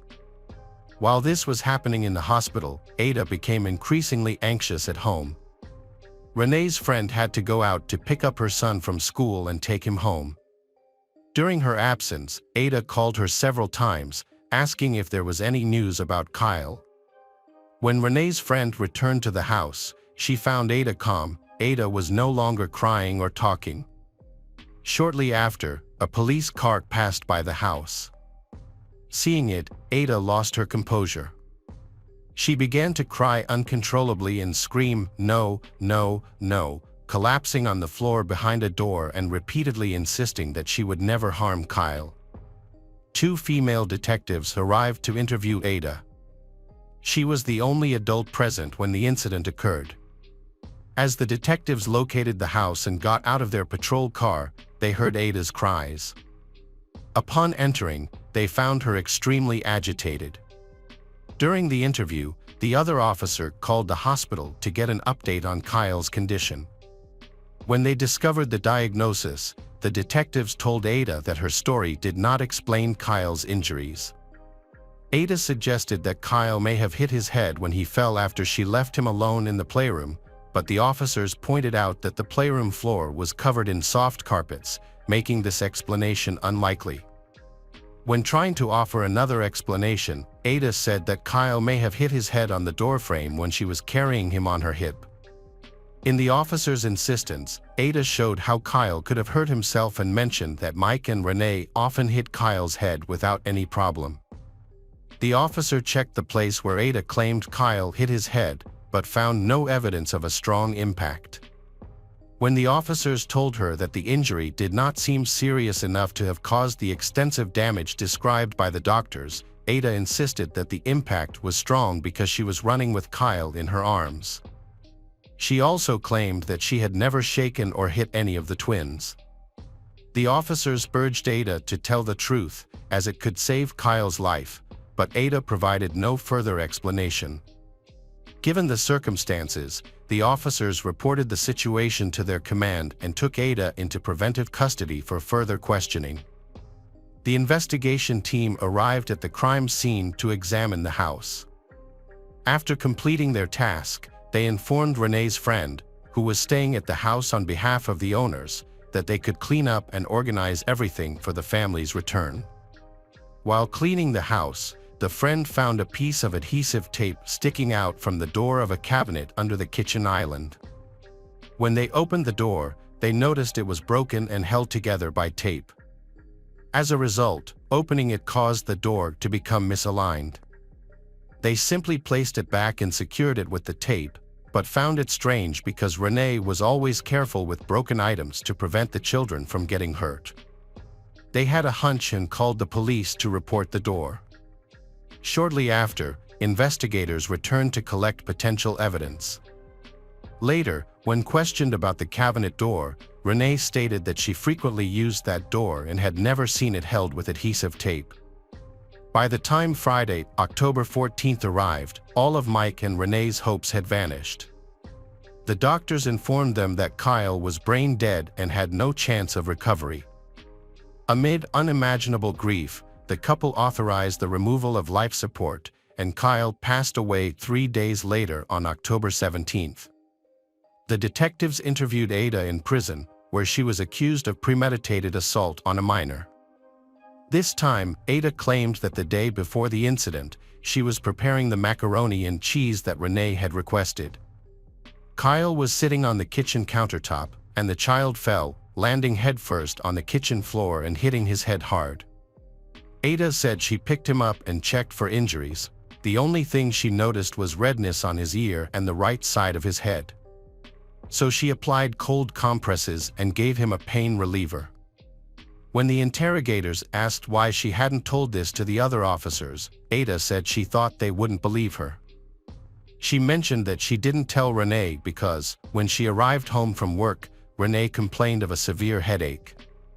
Ada said Renee suffered from migraines and had requested that the lights be turned off and the house be kept quiet. The interrogators asked if she had fallen with the child, which she adamantly denied. During that interrogation, Ada learned that Kyle had died, and she cried for the rest of the interview. Ada was brought before the courts, where a judge charged her with aggravated homicide and set bail at $750,000, which was beyond the means of Ada or her family. Consequently, she remained in custody until the trial. At that time, the police indicated that she might be charged with premeditated actions, which could carry the death penalty. The medical examiner who performed the autopsy on Kyle testified that when he received the child, Kyle was already unconscious. The examination revealed multiple hematomas, bruises, on the right side of Kyle's head, as well as bruises on the left side of his head, shoulder, and both arms. Additionally, there were 2 small hemorrhages forming hematomas on the right temple. These multiple areas of hematomas on Kyle's head indicated that he had suffered 3 separate impacts. The examiner noted that the bruises were relatively recent, with one possibly being 12 to 16 hours old. Internally, Kyle had brain and retinal bleeding, which is indicative of severe trauma.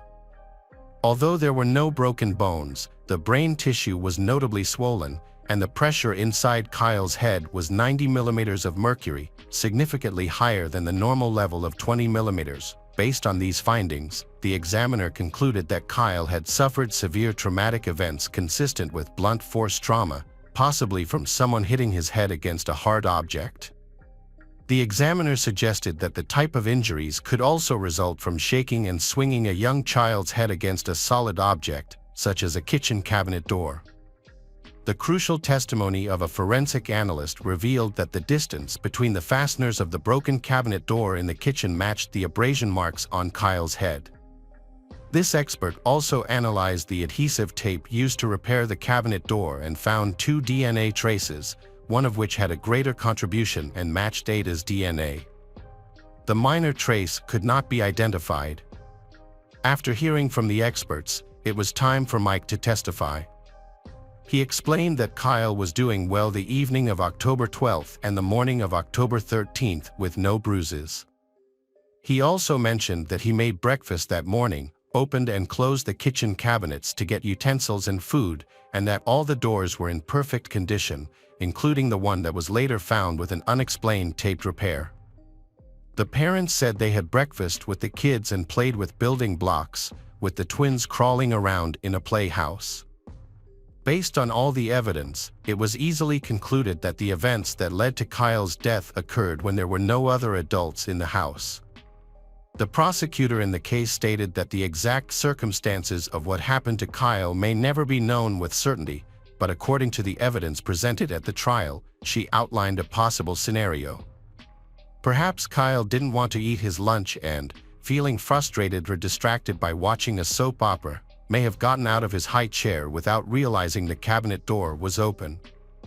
The prosecutor speculated that Ada's rage could have provoked the violent attack on Kyle's head using the cabinet door until it broke, leaving marks on the child. After all the testimony and closing arguments, the jury retired to deliberate.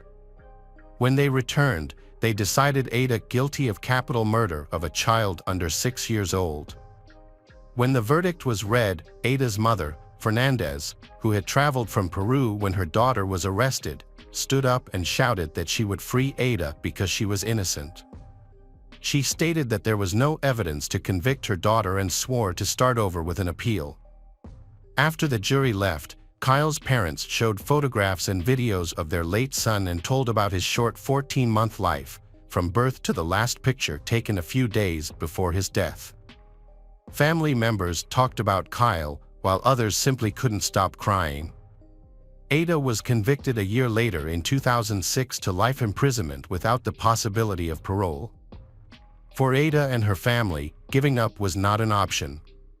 Her parents immediately started a campaign to appeal the sentence, as they claimed that Ada's conviction was based on racism and ineffective public defense. But an appeal required money for legal representation and court costs, which the family did not have. In this case, Ada and her family have been continuously struggling to prove Ada's innocence.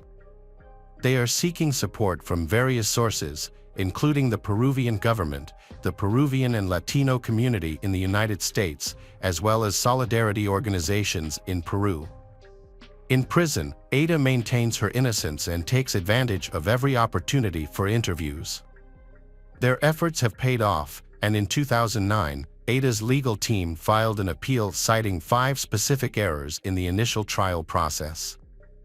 After reviewing the case, the appeals court rejected 3 claims but approved 2 claims.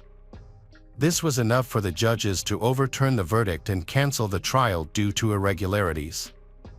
After this decision, Ada's family began fundraising efforts again to cover the $100,000 needed for a new trial.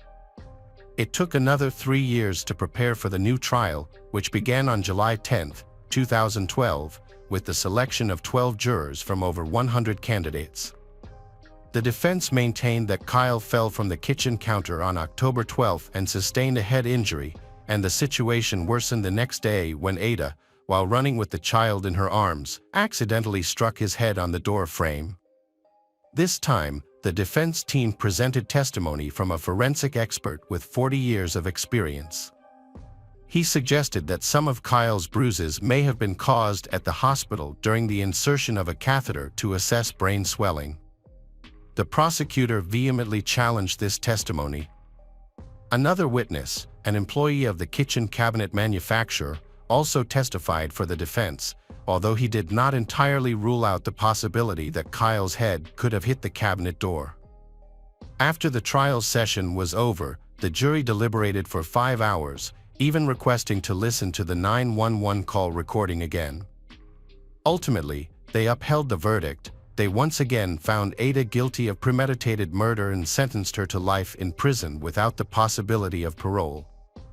Her case remains a deeply contentious one, with her family continuing to fight for justice, asserting her innocence amid claims of a flawed judicial process and insufficient defense. Hello friends, welcome to our channel. Today we're going to take a look at another horrible case with you. The case of Velma Barfield. Velma Barfield was born in 1932 in Eastover, North Carolina, and grew up in the shadow of the Great Depression. In a poor family of 9 children, Velma's family worked hard on tobacco farms, but life was still difficult. Velma's father, Murphy Bullard, was an outspoken man. Murphy often flew into fits of rage, and Velma claimed that her father physically and mentally abused her and her sisters. Velma's mother, Lily Bullard, suffered from her husband's fiery temper. In their world, love and care were considered luxuries. As a result, Velma and her brothers had a difficult childhood, lacking affection and constantly facing the threat of violence. As a child, Velma noticed a glaring disparity in her finances between herself and her friends. This sparked her first acts of crime. At first, Velma took small amounts of money from her father to buy small items that her classmates liked.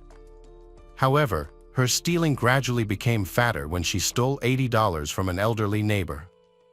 When the matter was discovered, her father punished Velma very severely. After that, she gave up stealing. Raised in a Catholic family, Velma found comfort and faith in the Bible. However, as she grew up, the psychological trauma from her past shaped her into a woman with special power. During World War II, the world around her changed rapidly. The war caused her family to face many difficulties. Velma was forced to take responsibility for her life and family early. Her dreams and desires were often hidden behind her primary goal of survival. As Velma grew older, her desire for a better life grew, and she longed to escape her difficult circumstances. At the age of 17, Velma decided to drop out of school. In her search for love and work, she met Thomas Burke, and the two later married, but this marriage brought new difficulties. By the age of 19, Velma had 2 children, a son named Ron and a daughter named Kim. For more than 15 years, the family lived in Parkton, North Carolina. In 1965, Thomas was in a serious car accident and suffered head injuries. To cope with the pain and headaches caused by the injury, Thomas became a heavy drinker and drug addict. This affected his family, especially Velma, who had experienced past trauma due to her father's alcohol abuse. Velma vowed never to let history repeat itself, but she also faced difficulties in her own life. During this time, Velma faced many pressures, including an unhappy marriage, motherhood, and past patterns. Velma tried to find stability by working at a textile factory, but she soon had to quit to deal with health issues. She then had to undergo an emergency hysterectomy. After the surgery, Velma began to suffer from seizures and was prescribed medication.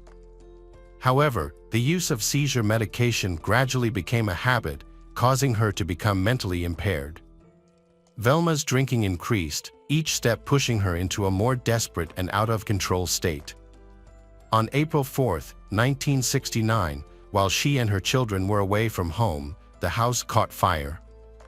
Thomas, who was still in the house, died of smoke inhalation. After the fire, Velma and her children moved in with her parents. A few months after her Thomas's death, Velma began a relationship with a divorced man named Jennifer Barfield. They married in August 1970. However, their relationship did not last. After an argument, Jennings died of a heart attack on March 21, 1971. Velma returned to her parents' home. Later, Velma's father died of cancer in the summer of 1974. Her mother also suffered from severe stomach pain and was hospitalized. Although she recovered and returned home in August 1974, Velma's mother was hospitalized again due to severe stomach pain. Because her illness was so severe, she died after 2 hours of treatment. Another man Velma was dating was in a car accident and died on December 30th of the same year.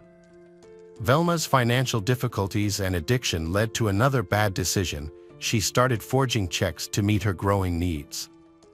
But deception came at a cost, and those around her began to lose faith in Velma. In 1975, Velma was convicted of 7 counts of writing bad checks and sentenced to 6 months in prison. However, she was released after serving 3 months.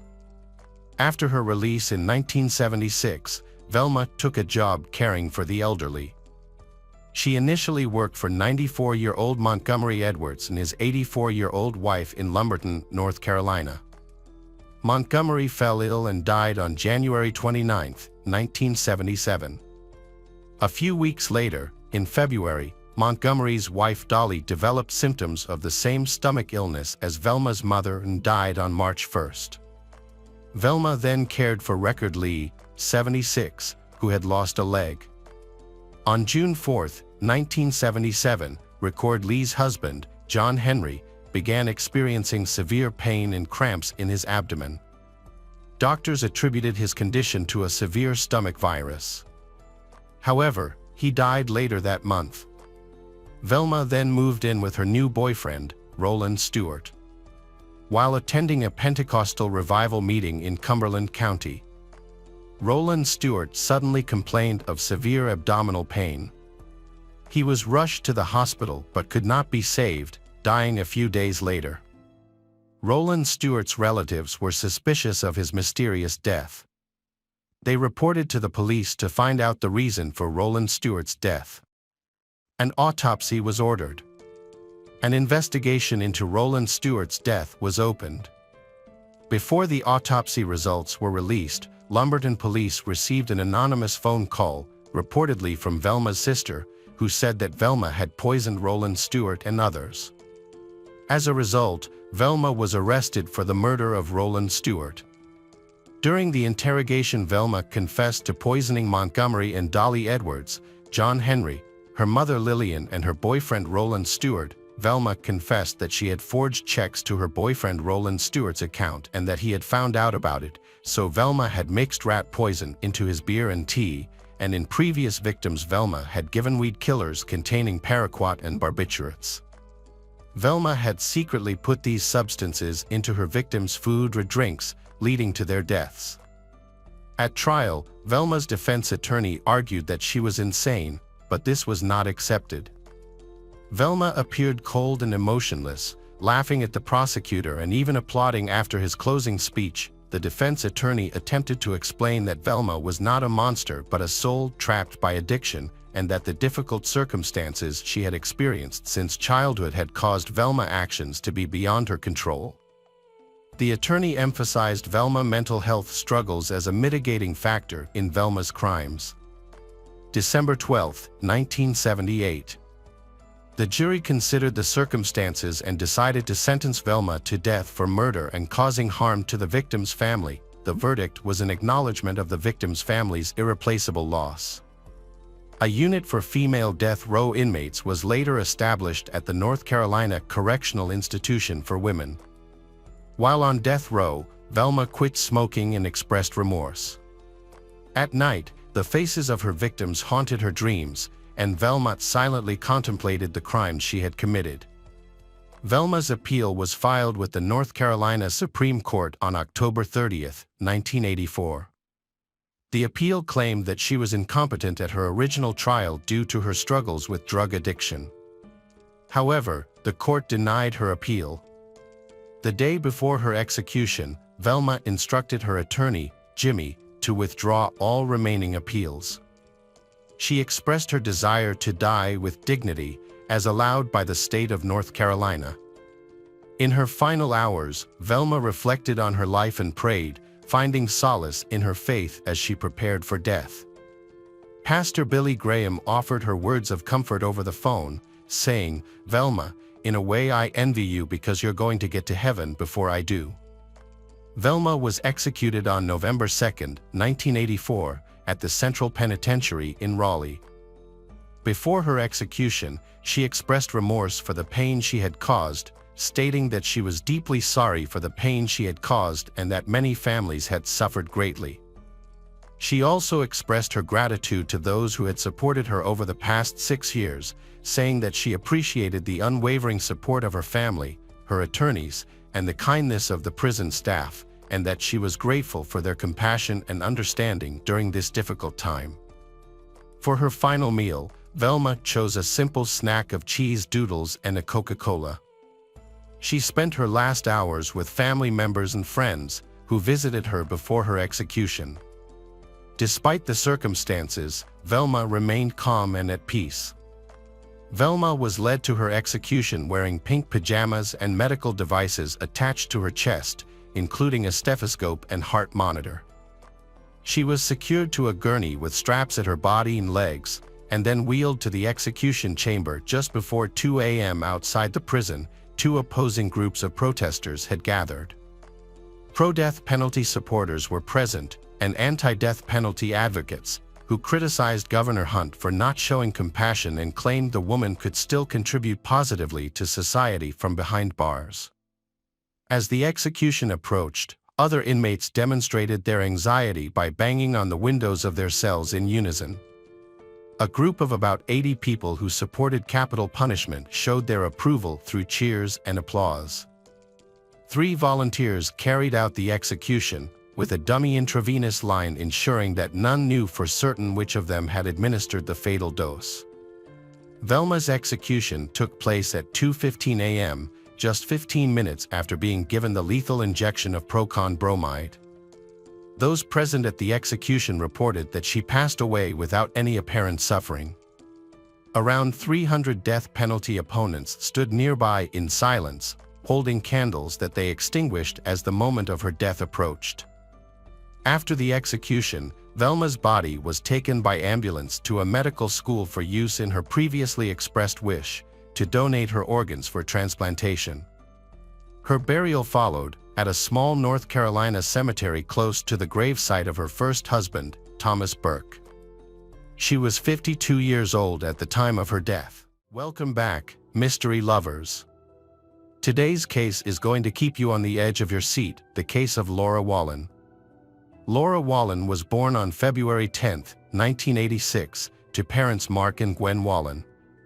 She grew up in Olney, Maryland, alongside her older sister Jennifer, with whom she had a very close relationship. Laura's passion was in helping others, which led her to pursue a career as a social science teacher. The investigation into her disappearance began on September 5, 2017. It was led by Montgomery County Police Chief Tom Manger. He worked alongside Laura's family and friends, as well as her students. A group of more than 20 people, led by Saquon Maxwell, a former student of Laura's, came together to spread the word about Laura's disappearance by distributing flyers throughout the neighborhood and school district. Police officers searched Laura's neighborhood, asking residents questions and keeping a close eye on the area between Howard and Montgomery County. Laura's father, Mark, made a public plea for anyone with information to come forward and help find his daughter. He wanted Laura to know they were doing everything they could to find her and they weren't going to give up. Losing a child is one of the most difficult experiences a parent can face, and Mark wanted his daughter to know that they were working hard to bring her home safely. On the evening of September 7, 2017, an employee at the Jersey Gated Complex in Columbia, Maryland, found a new clue. While rummaging through a dumpster, he found Laura's license inside a cell phone. When police arrived, they also found Laura's vehicle parked at the complex. What puzzled them was that the complex was located just across the highway from Wild Lake High School, where Laura worked. This raised questions about why Laura would have parked her car there. Police took the evidence they collected to the lab for further testing. They also looked deeper into Laura's past and spoke to people close to her. To cover more ground, the investigation team divided into two groups. One group focused on tracking Laura's online activities, while the other group interviewed her family members and her boyfriend. To gather evidence, the police searched Laura's computer and cell phone. They also thoroughly searched her car for any clues that might point to her disappearance. In addition, they carefully reviewed her financial transactions and cell phone records. As part of their inquiry, the police also spoke with Laura's parents and sister about her disappearance. Laura's father, Mark, told them that the family had planned a weekend trip together, but Laura decided to stay behind to spend time with her boyfriend, Tyler. This was confirmed by her sister, Jennifer, who told police that Laura was expecting Tyler to propose to her during their time together. Police also obtained a text message conversation between Jennifer and Laura from the same weekend. Jennifer received messages from Laura stating that she and Tyler had plans for a countryside adventure on Saturday, September 2, 2017. Mark mentioned that Tyler had expressed his intention to marry Laura after learning of her pregnancy. However, on Monday morning, September 4, 2017, Laura sent Jennifer a concerning text message claiming the baby was not Tyler's, but rather her ex-boyfriend Antoine's. Jennifer found this suspicious, as Laura hadn't seen Antoine in over 2 years. She also noted that Laura had misspelled Antoine's name. When Jennifer tried to contact Laura, she received no response. Upon returning home on Monday evening, the family discovered that Laura was missing, leaving behind burning candles and her pet dog locked inside. The family suggested questioning Tyler, as he was the last person to see Laura. Tyler spoke with police and shared details of his weekend with Laura. He explained that he took her to Damascus, Maryland, to view a property he was interested in buying as a home for their future family. Laura seems excited about the idea of starting a family in the countryside. However, when they returned to Olney the following day, Sunday, September 3, 2017, the atmosphere had changed. According to Tyler, Laura was not as happy as she had been the day before. He revealed that they had an argument in Damascus, but he declined to elaborate on the disagreement. Tyler told police that when they returned to Laura's house, she asked him to return his set of keys. He agreed, not wanting to upset her further due to her pregnancy. They had planned to meet at the Columbia Mall on the morning of Monday, September 4, 2017, for breakfast and to discuss their issues, but Laura did not show up. When Tyler visited her house, there was no sign of her. Tyler initially told the police that he was unable to enter Laura's home because he didn't have a key. However, this statement was false. The neighbors reported seeing Tyler walking Laura's dog on Monday, September 4, at 2:30 p.m., which directly contradicted Tyler's claim. This raised a question for the police. If Tyler didn't have a key, how was he able to enter the home to take the dog for a walk? As police dug deeper, their suspicions about Tyler grew. They asked for and received permission to review his phone records. They also secretly placed a tracking device on his vehicle to monitor his movements. During this time, the police continued to search for Laura, fearing the worst but they hoping for the best and that she would return safely. The investigation uncovered some crucial information. A debit card transaction on September 2, 2017, revealed that Laura had made a purchase at a Safeway store. Surveillance footage confirmed that Tyler and Laura were together that evening. Analysis of their phone records showed that both their phones were in the same locations from that Saturday evening, but on Sunday, Laura's phone suddenly stopped moving. This finding, combined with the tracking device revealing Tyler's frequent visits to a field in Damascus, continues to imply Tyler is involved in Laura's disappearance. Tyler's phone records showed that he had texted a friend on Sunday evening, asking for a ride to help clean up a mess, but the friend declined. Further investigation revealed that both Tyler's and Laura's fingerprints were found on her vehicle, cell phone, and license, which were discovered in a dumpster in Colombia. This new evidence led police to bring Tyler in for additional questioning. Police asked Tyler about his involvement with Laura's cell phone and the presence of his fingerprints on her belongings.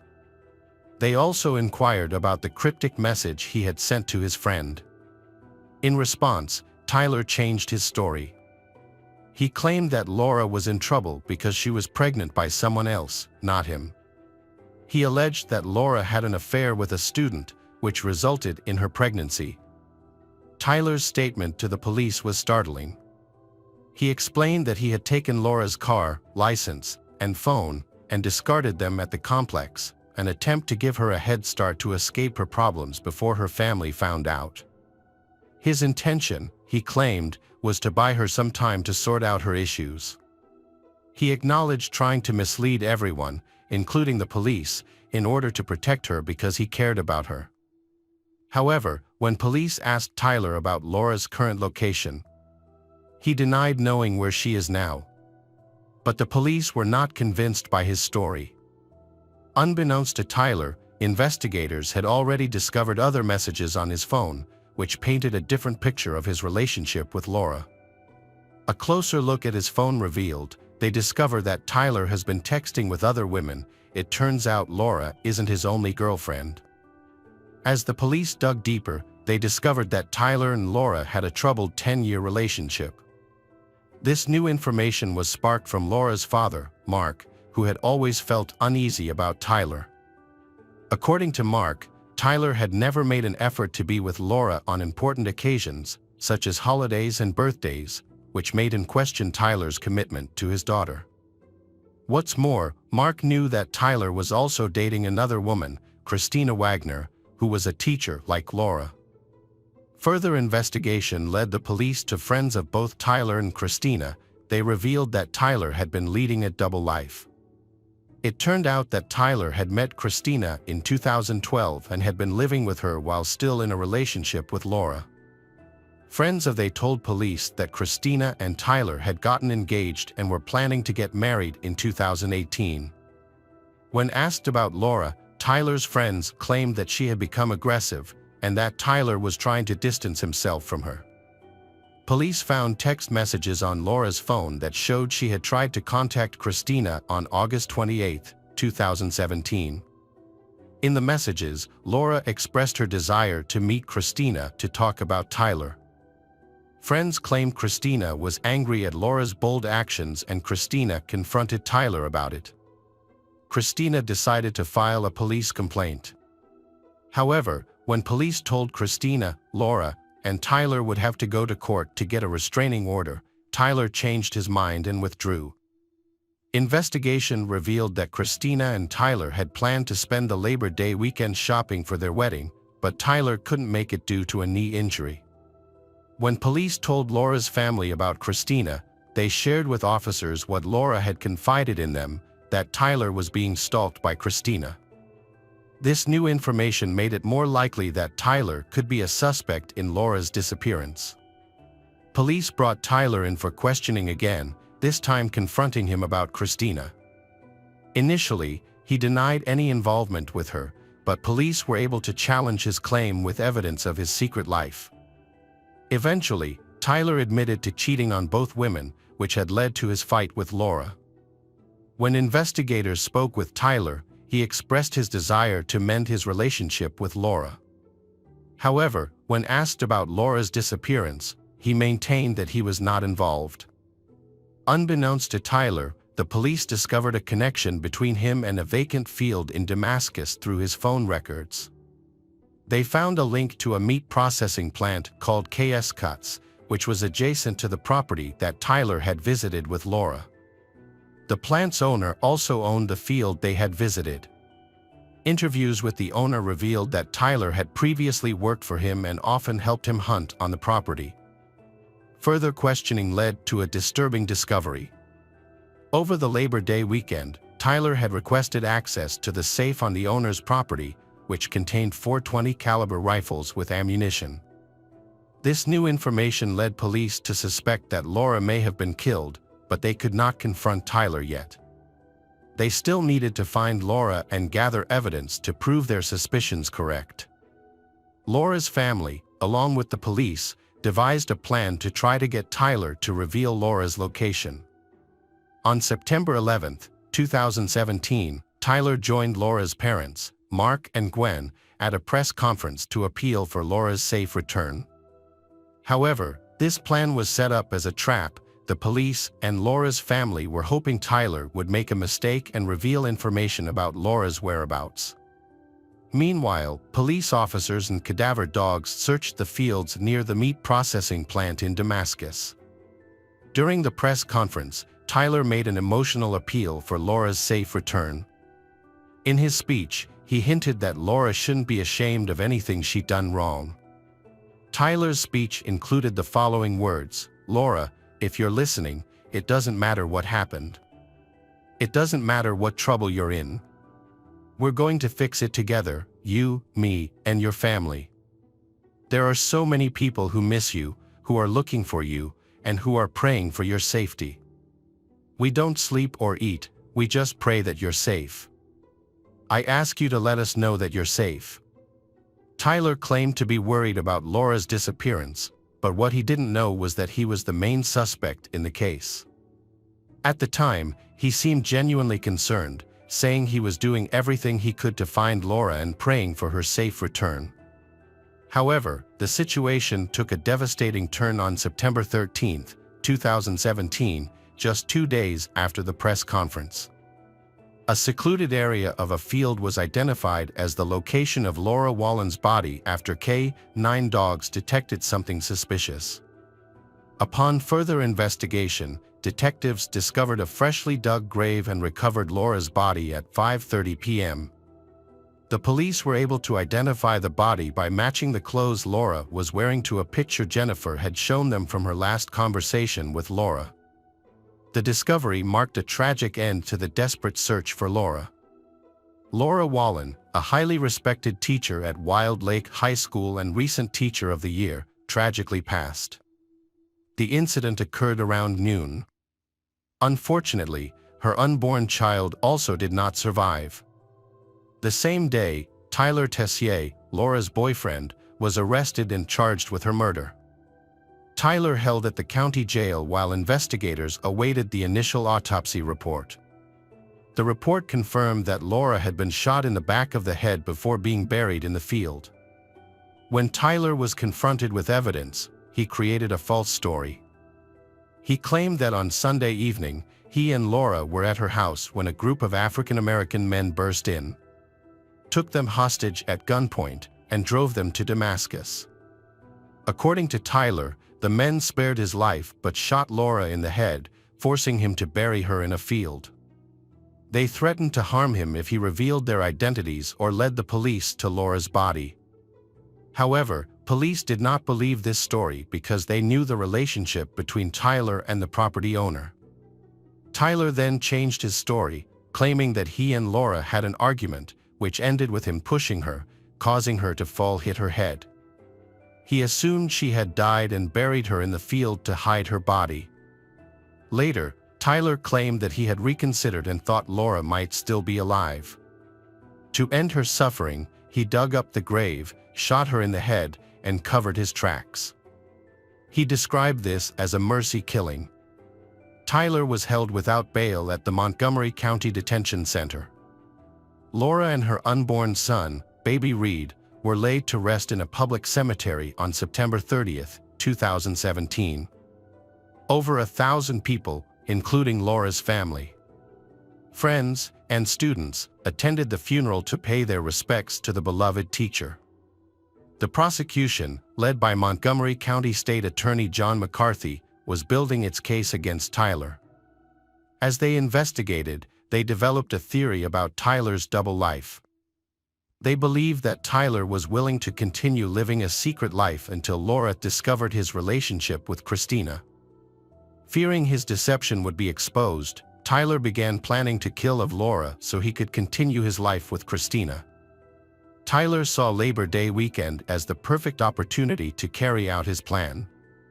With Christina out of town and Laura's family away, no one would be able to ask him about Laura's whereabouts until the weekend was over, giving him time to come up with an alibi. He chose a location he was familiar with, where he knew he could access the necessary equipment through a friend. The area was also isolated, making it unlikely that anyone would think to look for Laura there. Tyler fabricated a story about Laura's infidelity to throw her family and investigators off his trail. He deliberately left her car and belongings near her workplace, tried to create false evidence that she had run away because of a scandalous affair. However, Tyler made critical mistakes, constantly changing his alibi, which raised suspicions among the police from the start. Moreover, Tyler underestimated Laura's family, who had noticed that his relationship with Laura was unusual from the beginning. They felt that he never had the responsibility to her as a real-life partner. The prosecution had built a strong case against Tyler, presenting a convincing argument. However, Maryland law only allowed Tyler to be charged with Laura's murder. The death of her unborn child was not considered a separate crime under Maryland law, and this decision would be disputed during Tyler's trial in September 2018. On September 6, 2018, the pursuit of justice for Laura Wallen and her unborn son, baby Reed, came to an abrupt end. Tyler Tessier, the individual responsible for their deaths, was found hanging in his jail cell around 5 a.m.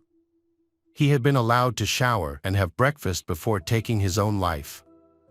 The news was a devastating blow to Laura's family, who had been seeking justice for their loved ones. They remembered Laura as a bright and loving person. According to reports, Tyler had written 5 letters indicating that he had planned to take his own life for some time. Laura's family did not get to see Tyler brought to justice. Laura's mother, when described Tyler as a diabolical human, and expressed relief that her family no longer had to worry about him being a part of their society. The case of Laura's murder is a tragedy that will leave many people questioning the nature of evil. It's heartbreaking that Laura and her unborn child were killed by the man she loved and trusted, who had promised her a happy future together. This case serves as a reminder that sometimes, the people we trust the most can be the ones who harm us the most. Hello friends, welcome to our channel. Today we're going to take a look at another horrible case with you. The case of Daniel Waznjak. Sam Herr was born to parents Stephen and Raquel Kalberman on May 29, 1983, in Los Angeles, California. As their only child, Sam Herr was showered with love and attention from his parents, his father being a special education teacher and his mother a stay-at-home parent. Sam Herr maintained a close relationship with his parents even after he moved away. Despite his physically imposing stature, Sam Herr's friends affectionately referred to him as a gentle giant, describing him as a fun-loving and laid-back individual. Sam Herr enlisted in the United States Army at a young age and completed tours of duty in Afghanistan and Germany as part of the 173rd Airborne. After serving for 3 years, he was honorably discharged and returned to Southern California to pursue higher education using the GI Bill. His goal was to complete college and then re-enlist in the Army as an officer. To achieve this, Sam enrolled in Orange Coast Community College, where he befriended Julie Kibushi, who was 3 years his junior. However, Sam Herr struggled with the emotional aftermath of his military service, ultimately developing post-traumatic stress disorder, PTSD, a common affliction among veterans.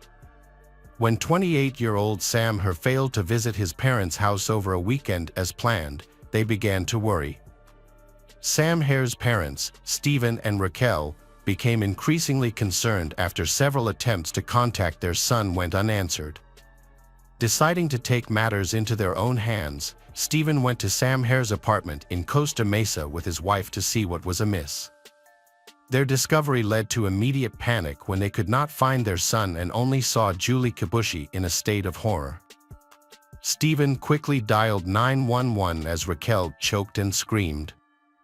The moment they realized Julie had met a gruesome end, they knew their lives would never be the same, and the trauma would have a lasting impact. The Costa Mesa community was shocked by the incident, as murders are rare there. At the apartment, police found no signs of a disturbance. The bedroom, however, presented a disturbing scene. On the bedside table, investigators found an unused knife, as well as 2 books, a combat manual and a sex guide. But it was the condition of the bed that was truly horrifying. The bed was soaked in the Julie Kibushi's blood, and the deceased Julie Kibushi was found in a compromising position, partially lying on the bed and partially kneeling on the floor. Her pants had been pulled down, exposing her lower body, leading detectives to suspect that she may have been sexually assaulted before her murder.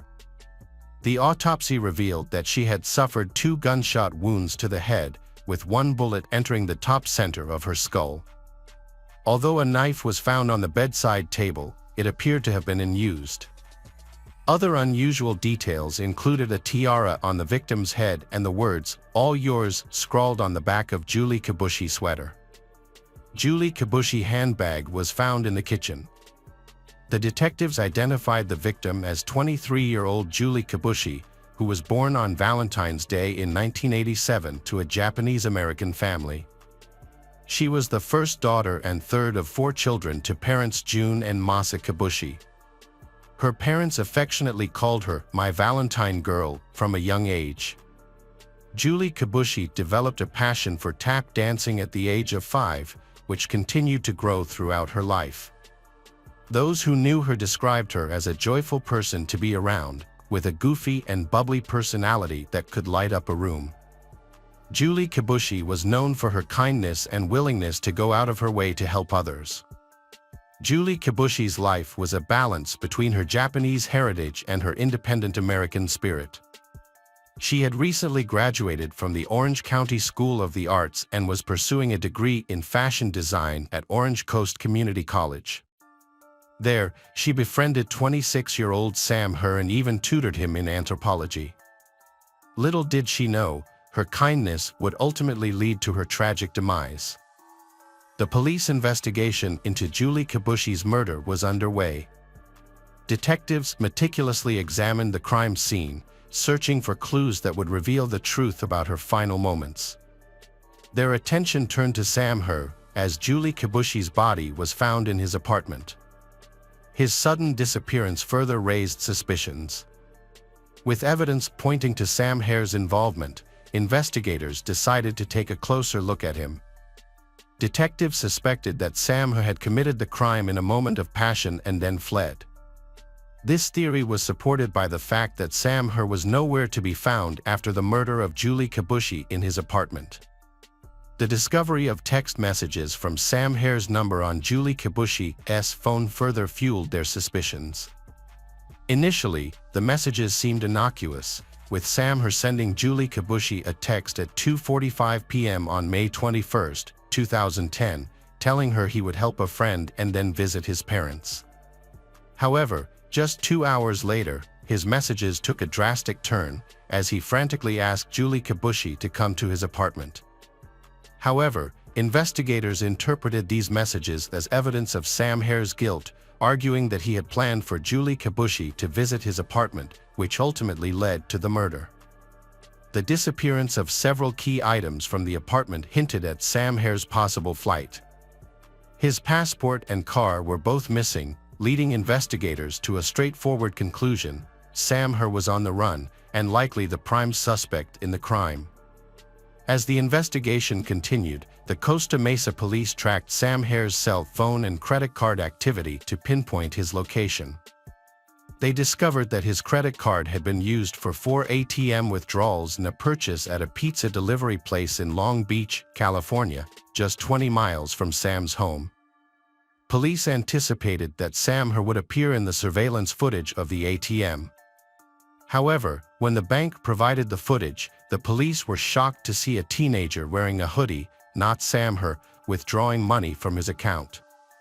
Neither the police nor Sam Hare's parents could identify the mysterious boy. Investigators believed he was probably helping Sam escape or hide. In either case, the Costa Mesa police were determined to find him. On May 26, 2010, they discovered that his credit card had been used for another pizza delivery, and they began tracing the delivery driver. Police went to an address provided by a tipster, expecting to catch Sam but instead found 17-year-old Wesley Freilich and his friends. Although initially suspected, authorities quickly cleared Wesley's name. However, they discovered that he possessed Sam Hare's credit card. Wesley told investigators a surprising story. He had been given the credit card by Daniel Waznjak, a local theater actor who had met Wesley through community theater. Daniel Waznjak claimed to be a bail bondsman and said he needed help collecting money from Sam. Believing Wozniak's story, Wesley agreed to withdraw cash using the credit card, unaware of the true circumstances. A total of $1,900 was withdrawn from the account, sparking further investigation. The name Daniel Waznjak was familiar to investigators, who had previously found an invitation to his upcoming wedding in Sam Hare's apartment. This raised several questions. Who was Daniel Waznjak, and what was his connection to Sam Hare? Was he involved in helping Sam Hare escape, or was he a more sinister accomplice to the murder? These questions needed to be answered. To understand Daniel Waznjak's potential role, investigators looked into his background. Born on March 23, 1984, Daniel Waznjak was the youngest of 3 brothers. Due to his parents' demanding work schedules, he spent a significant amount of time with his grandparents after school. Daniel Waznjak grew up in a privileged household and was accustomed to luxury. Daniel Wozniak's journey to becoming an actor began in his early 20s. Despite struggling to hold down a job and often having to move to low-paying positions, his passion for acting and singing in musicals kept him going. It was during this time that he met his future wife, a fellow actress, and they eventually got married. However, their happiness was short-lived. On May 26, 2010, the day of Daniel Wozniak's bachelor party in Huntington Beach, California, police arrived with an arrest warrant.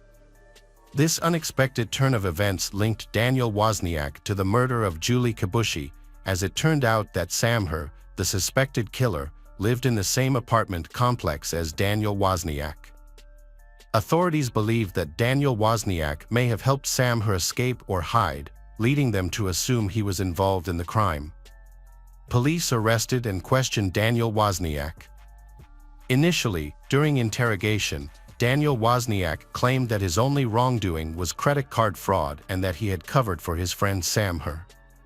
He explained to investigators that he, Sam Hare, and Wesley had planned to withdraw all of his money from the bank and then report the credit cards as stolen. Daniel Waznjak claims he dropped Sam Hare off at a local mall.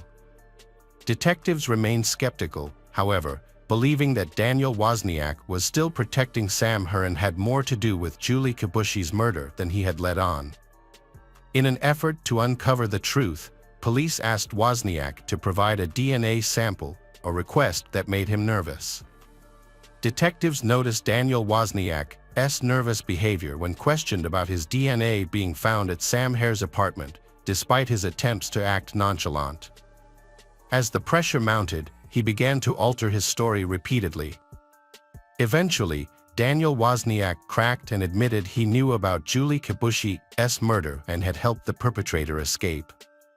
However, when reminded that his DNA had been collected, he insisted it would not match any evidence found on Julie Kibushi's body, clinging to the claim of his innocence.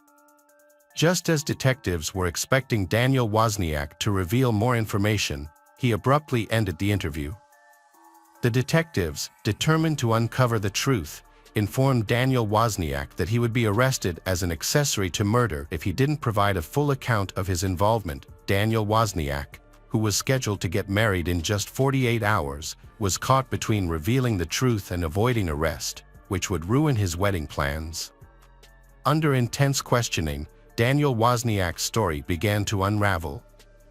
Detectives sensed his weakness and accelerated the process by falsely claiming that DNA evidence linked him to Julie Kibushi's body. They misled him, as DNA test results would not be available for weeks.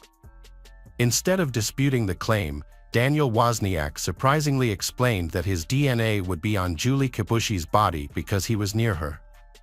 This inconsistent response raised suspicions. As Daniel Waznjak's lies continued to crumble, he made a stunning revelation, which was particularly alarming to detectives because they had initially observed only one gunshot wound at the crime scene. It wasn't until the autopsy was performed that a second gunshot wound was discovered, casting further doubt on Daniel Waznjak's credibility. Daniel Waznjak's confession implicated him as an accomplice to the murder, allowing investigators to formally detain him. However, detectives still needed to locate Sam Her, and Daniel Waznjak refused to cooperate. Despite being in custody, Daniel Waznjak made a phone call to his fiancée, Rachel Buffett. Unbeknownst to Daniel Waznjak, the conversation was being recorded, which would eventually ensnare him in his own deceit. Rachel decided to prioritize her freedom over her relationship and informed Daniel Waznjak that she would share more information with the detectives. Realizing he needed to act swiftly, Daniel Waznjak became frantic and sought to negotiate a deal with the detectives, a reversal of his stance just hours earlier. Daniel Waznjak revealed a shocking account to the detectives, detailing his sinister murder plan. It began with a seemingly innocuous request to a friend, Sam Her, whom he considered trustworthy. On May 21, 2010, Daniel Waznjak asked Sam Her to help him move boxes at the Los Alamitos Theater attic, located on a local military base. Sam Her was initially unaware of what had happened. When he realized he had been shot, he begged Daniel Waznjak for help. However, Daniel Waznjak showed no mercy. Without hesitation, he reloaded the gun and shot Sam Her a second time, killing him instantly. The suspect brutally murdered Sam Her and didn't stop there. He then used Sam Her's phone to text Julie Kibushi, luring her to Sam Her's apartment. He left Sam Her's body in the attic later that night. The suspect snuck into Sam Her's apartment, where Julie Kibushi had fallen into his trap. He then shot Julie Kibushi twice in the head. Daniel Waznjak altered the crime scene to make people think Sam Her was the culprit, and he fled after attacking and killing Julie Kibushi. However, Daniel Waznjak realized that he still had to hide Sam Her's body. Daniel Waznjak went back to the attic and cut off Sam Her's hands and head to make it harder to identify the body. He then got rid of these body parts in a nearby park. Despite his gruesome actions, Daniel Waznjak appeared to be unaffected and returned to the theater, where he was seen laughing and joking with others in several photos taken at cast parties, which were later found by detectives. The underlying motive for the murders was surprisingly straightforward: money. Daniel Waznjak's financial struggles were well documented, with 2 months of unpaid rent threatening his eviction and no means to fund the lavish wedding and honeymoon he had planned. However, his situation changed dramatically when he discovered that Sam Her had $62,000 in savings from his military service. This revelation sparked a sinister plan, and Daniel Waznjak brutally murdered 2 innocent people in cold blood, all to fund his own extravagant celebrations. The bag containing crucial evidence against Daniel Waznjak was meant to be disposed of by his brother Tim, but Tim threw it over their parents' fence instead. The bag held incriminating items like bloody clothing, a weapon, and victim Sam Her's records and passport, all with Daniel's DNA. This treasure trove of evidence helped secure a quick conviction, with Daniel found guilty of 2 counts of first-degree murder on December 16, 2015. On January 11, 2016, the jury in Daniel Waznjak's trial recommended the death penalty after only 1 hour of deliberation, a remarkably short time for such a serious decision. The judge later sentenced Daniel Waznjak to death on September 23, 2016.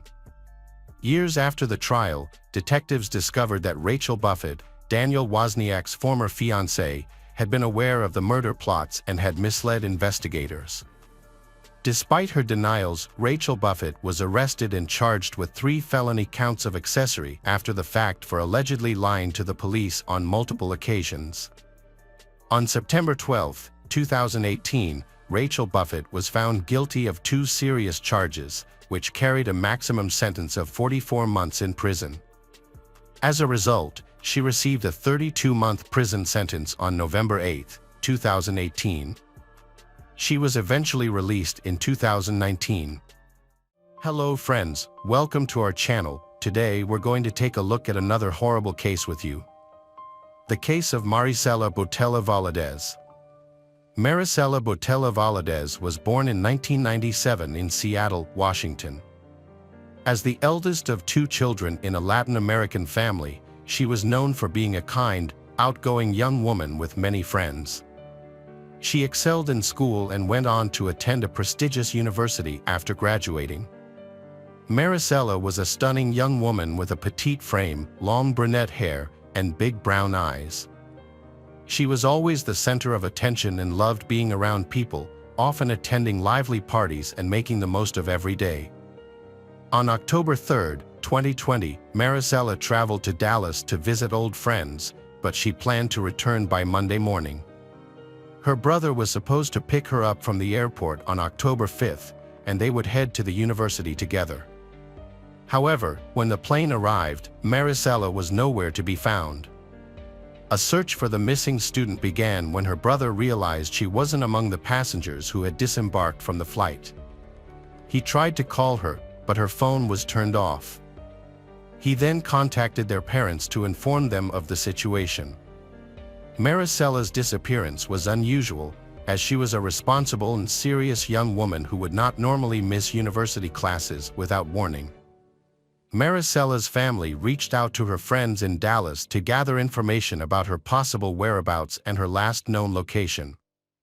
Their efforts led them to a popular club in the city, where she was spotted partying with friends the night before her disappearance. While there, she had met a man named Chuck and they had danced and socialized together over drinks. After that, they of them left the club, and Marisella was not seen again. When her family was unable to reach her by phone, they grew extremely concerned and frightened, prompting them to quickly report her disappearance to the police. She had purchased tickets for a flight to Seattle, but she never boarded the plane. Her whereabouts since that night were unknown. To investigate further, it was crucial to identify the new person she had met, their destination, and whether she had left with them voluntarily. Reviewing surveillance footage from outside the club, authorities observed Marisella exiting with a young man, but his face was not clearly visible on the video. According to the footage, Marisella appeared to be walking with a man voluntarily before getting into a black Audi car and driving off in an unknown direction. Several days had passed since her disappearance, and she had not contacted anyone, logged into her social media accounts, or made any transactions on her bank cards. The police urgently needed to identify the stranger she was with to determine where to search for them. One of her friends reported that the companion might be named Chuck, but this information was not enough. However, street camera footage helped investigators determine the direction the car had traveled. Further review of supermarket security footage revealed that they had stopped to shop, appearing happy and affectionate towards each other. The footage showed Marisella selecting drinks and candies, while he paid for the items using a card in the name of Charles Beltran. It became clear that Marisella had left with Beltran, a 31-year-old musician who was gaining popularity as a local rap star. However, Beltran had a troubled past, having been to prison twice for robbery and armed assault. He had been released on parole after serving less than 3 years and was on the verge of releasing his own music album. An investigation revealed that Marisella's phone had been active at a specific location on the night she went missing.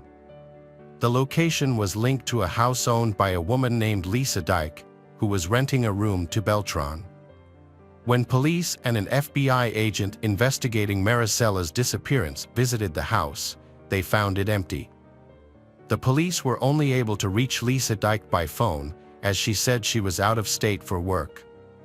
She confirmed that Charles Beltran had been renting a room in her home, but claimed he had moved out about 2 weeks ago. She also stated that she had no idea where he was after that. They searched the house where he used to live and made several alarming discoveries. The interior was a disaster zone with mess and unsanitary conditions everywhere.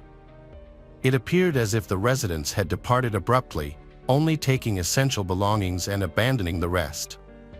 Dirty dishes were stacked high in the sink, old food and mold sat on the kitchen table, and garbage covered the corners of the floor. In stark contrast, investigators found multiple empty bottles of cleaning supplies scattered around, and there were also remnants on the floor and carpet indicating an attempt to scrub areas clean. A disturbing black statue of death, draped in a black cloak and grasping a scythe, occupied one of the upstairs rooms.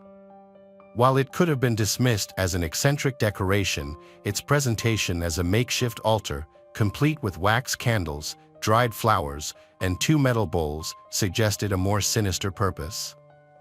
The setup bore an uncanny resemblance to the Mexican cult of Santa Muerte, which reveres a female embodiment of death. The house exuded an atmosphere of foreboding, as if a traumatic event had occurred, prompting the occupants to hastily gather their belongings and flee in a state of panic. A more thorough investigation was conducted using specialized tools to detect blood traces. This revealed multiple wiped blood stains in one of the bedrooms, the bathroom, and the hallway. The bedroom with the most significant bloodstains belonged to Charles, suggesting a violent crime had occurred there. However, the identity of the victim remained unclear. Despite attempts to clean the area, the blood had penetrated the carpet, seeped under the baseboards, and stained the wallpaper and furniture. To confirm the source of the blood, experts compared the samples with Marisella's DNA.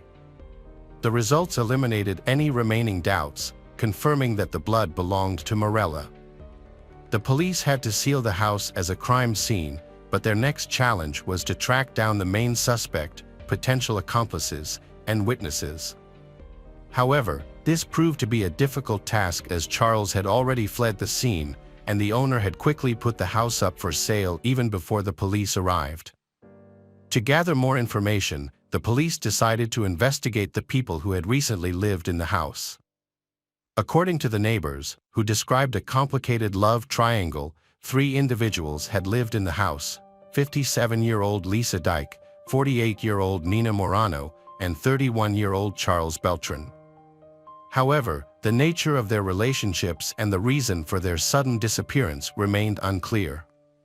To move forward with the investigation, the police needed to look into each person's background and find them as soon as possible for questioning. The owner of the house, who was the only one reachable by phone, was a well-known lawyer with a commanding and ambitious personality. She had been married 3 times and had inherited a substantial amount of money after becoming a widow several years ago. Given her financial situation, it was unclear why she had rented a room to Charles, as she was not known for her charitable nature, suggesting that she may have had an ulterior motive. Charles Beltran, also known as Chuck, had big dreams of becoming a successful rapper. However, his lack of funds and connections, combined with a troubled past, made it difficult for him to get started. That was until he met Dyke, who offered him a helping hand. She took him in, setting up a small recording studio in her home, and even funded the production of several music videos to help launch his career. Dyke also provided Chuck with a car, paid for his social expenses, and bought him stylish clothing. Despite her significant financial investment in Chuck, Dyke maintained that their relationship was purely professional, insisting that she saw great potential in the young rapper and was simply investing in his future. The situation with Nina Morano was particularly interesting. She had been in a long-term relationship with Lisa, and after Lisa's husband passed away, they women no longer hid their romance. In fact, they had gotten married just a few months prior. Nina moved in with Lisa, who was already living with a young musician named Charles. Although Lisa denied it, a close friend claimed that she had a romantic relationship with Charles, and Lisa had even confided in her friend about how great he was as a lover. It seemed that Lisa was deeply in love with Charles, as evidenced by her efforts to look younger, including losing 55 pounds, changing her image, wearing bright makeup, and getting tattoos. Lisa had also made some significant changes to her life, including evicting her adult children from the home, citing that they were interfering with her personal life. Charles, on the other hand, had a clear interest in staying with Lisa, who was wealthy and could help him financially and advance his music career. However, as a physically attractive man, Charles often engaged in casual flings with young women, which made Lisa extremely jealous. But what was Nina Morano's role in all of this, and specifically, what did she have to do with Marisella's disappearance?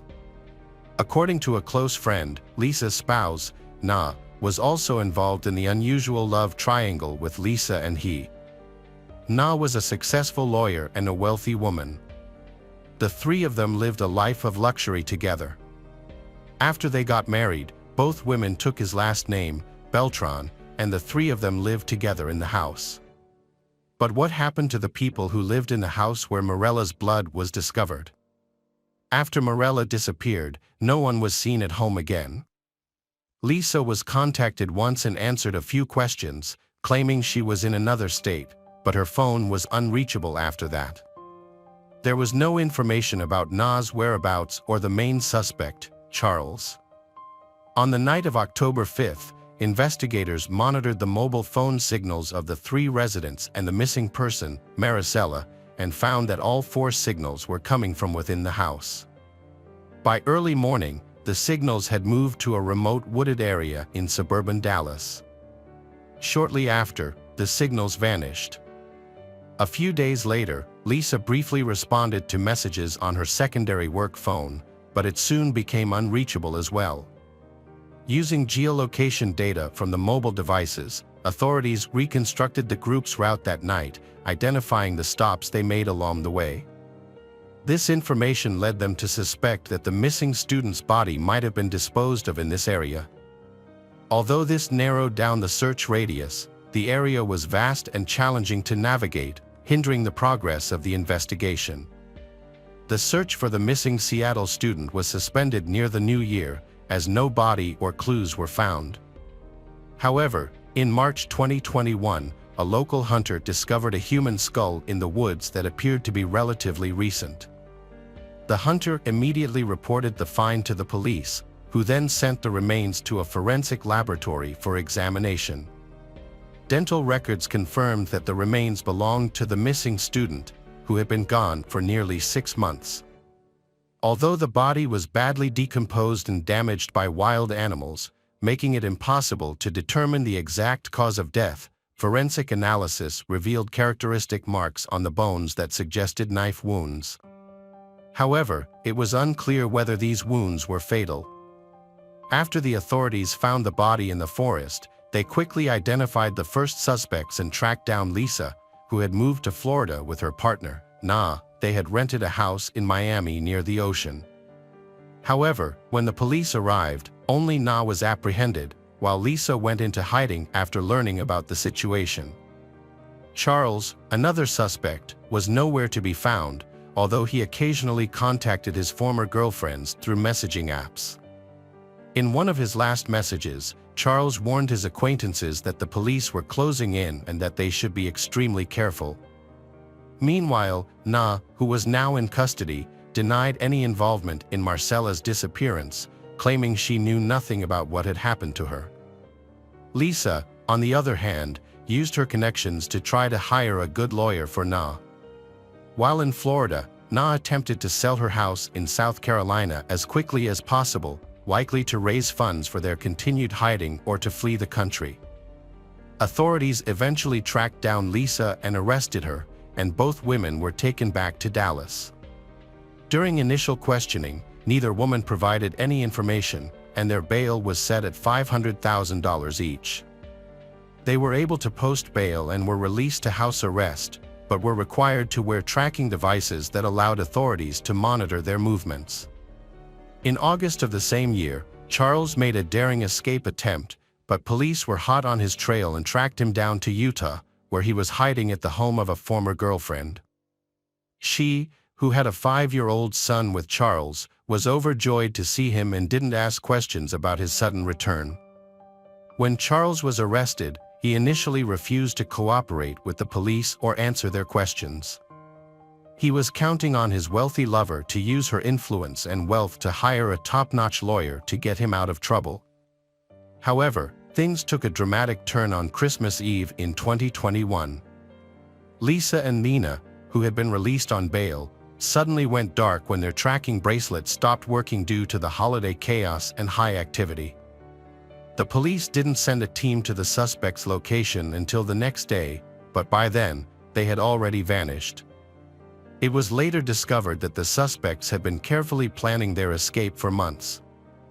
As a result, by the time the police pursued them, they had already crossed the border into Mexico undetected. From Mexico, they traveled to South Korea by air, and their trail eventually went cold in Cambodia. The FBI teamed up with the Cambodian police and immigration authorities to locate the suspects on the run. They women first raised suspicions after making a large cash withdrawal from an ATM, prompting authorities to monitor their movements. They tried to pay for everything in cash to stay under the radar, but security footage helped reveal their whereabouts. An ATM camera identified the fugitives, and another camera caught the license plate of the vehicle they arrived in. The vehicle's owner cooperated with police and took them to the residence where the foreign women were living extravagantly. They were recaptured in February 2022 and sent back to the United States, where they were taken into custody without the possibility of bail, ensuring they went directly to jail to face the law. Charles realized that his lover was only looking out for herself and had no intention of helping him avoid prison. This led him to decide to cooperate with the investigation and share information. His detailed account of the events that took place that night shocked many.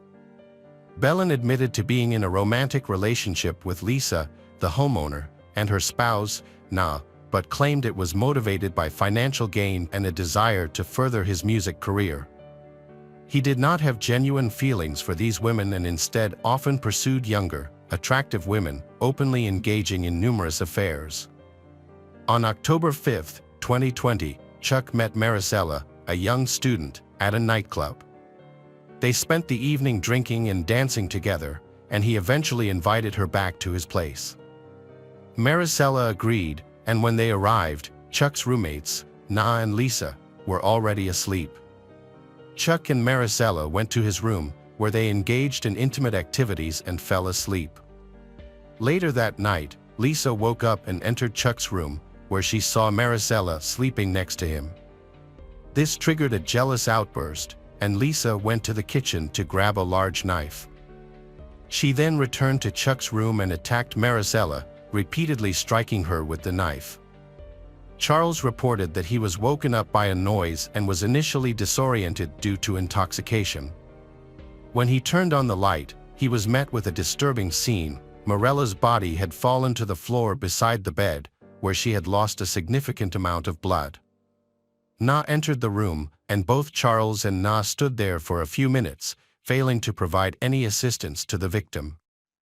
Once Charles regained his composure, he realized that he might be blamed for the crime due to his prior record, and that his influential acquaintances might avoid punishment. He claimed that this is why he agreed to help dispose of the body and conceal the crime. Charles stayed with friends for several days and, upon returning to collect his belongings, noticed that the blood stains on the floor and carpet had almost completely disappeared.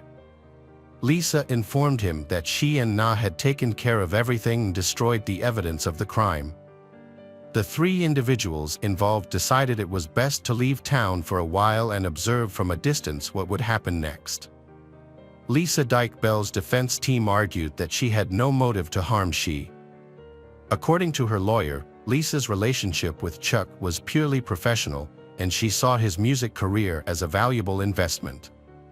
She claimed that his personal relationships and interactions with others did not concern her. A key point made by her defense was that Lisa had recently gotten married to Moran and was happy in her relationship. However, it was unclear why she and her wife had decided to take the surname of their young lodger, Charles, after their wedding, despite claiming he was insignificant to them. During the trial, Lisa portrayed Charles as hot-tempered and cruel, especially when intoxicated, and stated that she feared him. Lisa's account of the events that night claims that Chuck brought a new woman home from the club, but their encounter turned violent when an argument broke out. Chuck allegedly grabbed a knife in a fit of rage. Lisa and Nina intervened, trying to separate them, but it was too late. Marisella was already dead. Chuck then coerced Lisa and Nina into helping him dispose of the body and clean up the crime scene, threatening to harm them if they didn't comply. However, a witness who testified in court, a friend of Lisa's, painted a different picture. According to the friend, Lisa was intensely fixated on Chuck and had often expressed a desire to get rid of any woman who got close to him. The friend suggested that Lisa's emotions got the better of her that night. The friend also mentioned a peculiar detail, a statue of Santa Muerte in Lisa's home, which was part of an improvised altar. Lisa had jokingly told her friend that she was into black magic and knew how to cast a spell to make a man loyal only to her. The ritual apparently did not work as planned, and she turned to using a knife instead. A real estate agent who was approached by the women shortly after the incident testified that they were desperate to sell several properties they owned as quickly as possible. They also wanted to put their home in Dallas up for sale, but were unable to do so while the investigation was ongoing because the house was a crime scene. The situation took a turn for the worse when the remains of she were found. At this point, Lisa and Nina were willing to sell the property at a significantly reduced price, just to get the money quickly. During the trial, the court considered Charles's full confession and his cooperation with the investigation. However, things took a turn for the worse for the fugitives after they attempted to flee to another continent. In March 2023, Lisa Dyke-Beltran was convicted of a heinous crime against 23-year-old Marisella, as well as tampering with evidence and attempting to escape. She received a life sentence with no possibility of parole. Charles Beltran and Nina Moran, on the other hand, pleaded guilty and cooperated with the investigation. They were found guilty of concealing evidence. Nina received a 7-year prison sentence, but may be eligible for release in 3 years if she exhibits good behavior. Charles, who had prior convictions, was sentenced to 12 years in prison with the possibility of parole after serving 8 years. Hello friends, welcome to our channel. Today we're going to take a look at another horrible case with you. The case of Katie Sepitch. Katie Sepitch's mom described her as an outgoing, vibrant, and intelligent 22-year-old. Born and raised in Carlsbad, New Mexico, Katie was the eldest of 3 siblings. She earned a business degree from New Mexico State University and was planning to pursue her MBA in the fall. In addition to her studies, Katie worked as a waitress at a local Mexican restaurant. During her time at the university, she met Joe Bischoff, and their initial friendship blossomed into a romantic relationship. Katie confided in her mom, Diane, about her happiness with Joe and her desire to build a future together. Months later, Joe proposed to Katie with a diamond ring, making her dreams seem within reach. However, after they graduated in the summer of 2003, their relationship began to struggle. They faced challenges when Katie decided to continue her studies, while Joe returned to his parents' home in Gallup, New Mexico, a small city 350 miles from Las Cruces. Katie was devastated when Joe had to leave, making their long-distance relationship extremely difficult. Despite the challenges, they found ways to reunite occasionally. One such opportunity arose on Labor Day weekend in 2003, when Joe visited Katie and Katie was ecstatic. However, their reunion took a devastating turn. On Saturday, August 30th, 2003, Katie enjoyed a fun night out with Joe and their friends, visiting several bars before ending up at a local house party. But after that, Katie vanished. The next day, Katie's mother, Jayan, received a life-changing phone call. Jayan recalled the moment she discovered her daughter was missing. She described how, on August 31st, 2003, her family had woken up to a beautiful day filled with friends and family as they prepared to celebrate Labor Day weekend with a cookout. Then, at 2:15 that afternoon, the phone had rung, Veronica asking if they had talked to Katie that day. Veronica, Katie's roommate, was frantically calling everyone who knew Katie, trying to find out if they had seen her. She had already contacted all of Katie's friends and even checked with local hospitals, but no one had any information about her whereabouts. According to Veronica, Katie had left a party alone the previous night. Veronica and her boyfriend Joe had stayed behind and fallen asleep at the party house. They assumed Katie had gone home, but when they woke up the next morning, Katie was nowhere to be found. Katie's family immediately notified the police and filed a missing persons report. Shortly after, a disturbing discovery was made near a desert landfill. A deceased female body, partially undressed and exhibiting clear signs of a recent and intentional murder. The police were called to the scene and found no identification near the body. However, they could tell that the body had been there for no more than a day. The victim appeared to be between 20 and 25 years old, and the fact that she was naked from the waist down suggested that the motive behind the crime was likely sexual. The victim's body showed signs of strangulation, leading investigators to initially suspect it as the cause of death. Upon closer inspection, they noticed no signs of struggle near the body, indicating that she likely died elsewhere and was moved to the desert landfill to delay discovery. Further examination revealed burn marks on her arms and back, suggesting the perpetrator attempted to dispose of the body or destroy evidence by setting her on fire. The police soon connected the dots between Katie's disappearance and the unidentified body. Katie's father was tasked with identifying the body at the morgue, an experience that left him and his wife, Gianna, shattered. The body was their daughter, Katie. The police's first step was to interview Katie's roommate, Veronica, and her boyfriend, Joe. It was unusual that they stayed at the party while Katie left alone in the middle of the night. However, Joe was uncooperative, claiming that Katie had left her belongings behind. The detective retraced Katie's likely route, knocking on doors and speaking with residents, hoping to gather information. Unfortunately, no one reported seeing or hearing anything unusual. However, one discovery suggested that Katie may have reached her house but never entered it. Katie left her house without her keys. The investigator found her shoes outside her bedroom window, suggesting she tried to sneak back in. It looks like someone attacked her at that moment, as evidenced by footprints in the gravel. Katie put up a fight, but sadly, her attacker was too strong. The police think the killer then took her body to a desert landfill and tried to burn. The investigation focused on the party Katie attended earlier that night, which about 40 people went to. It's possible someone followed her home and attacked her. Could it have been her boyfriend, Joe? The police interviewed everyone at the party and discovered something important that Joe hadn't mentioned. Katie saw him kissing another girl, which led to a fight and her decision to leave alone, forgetting her purse. Katie was furious and wanted to escape the party as quickly as possible. However, when the police first questioned Joe, he didn't mention the argument they had. He also didn't tell Katie's parents, who were wondering why she left the party alone, about the fight. Later, the investigators questioned Joe again, telling him they knew about the argument because Katie saw him kissing another girl. Joe admitted it was true. He claimed that after Katie left, He followed her in his car, but only drove up to her house and didn't go inside. He thought she was asleep because her bedroom light was off, so he returned to the party.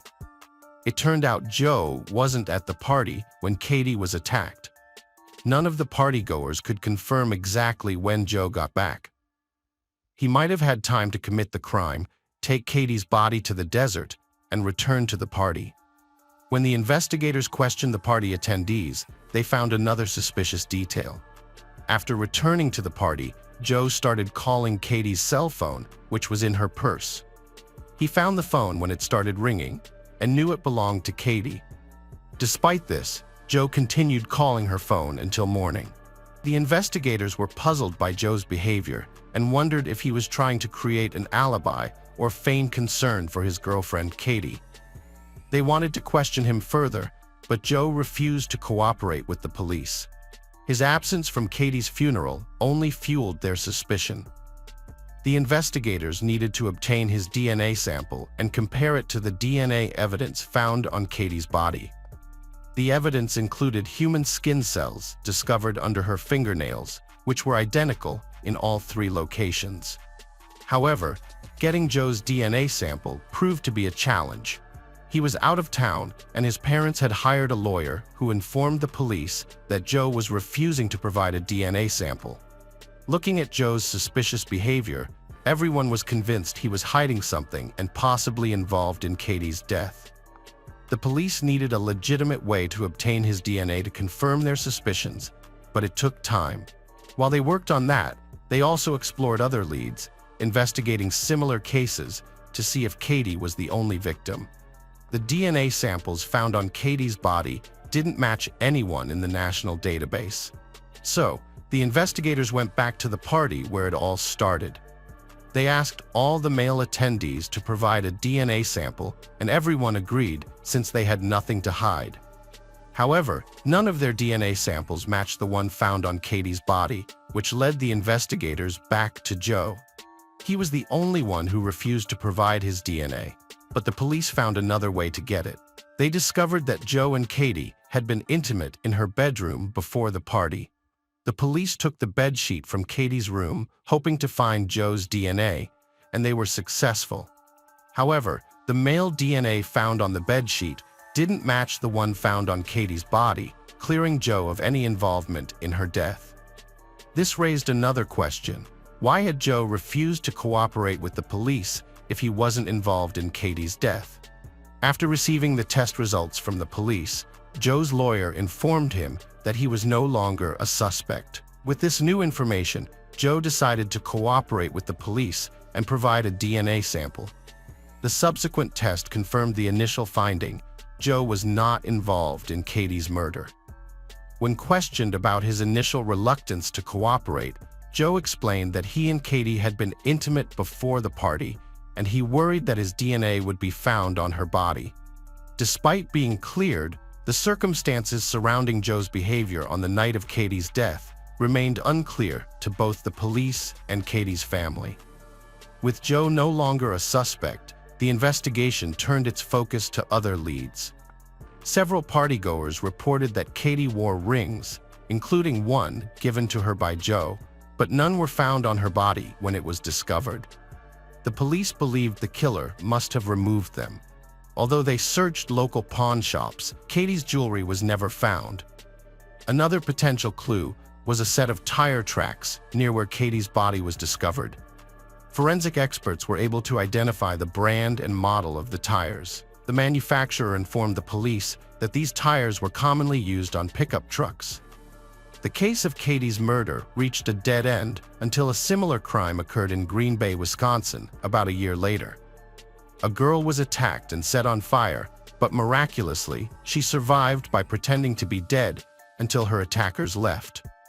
She sought help at a nearby house and described her assailants to the police as 2 Hispanic males.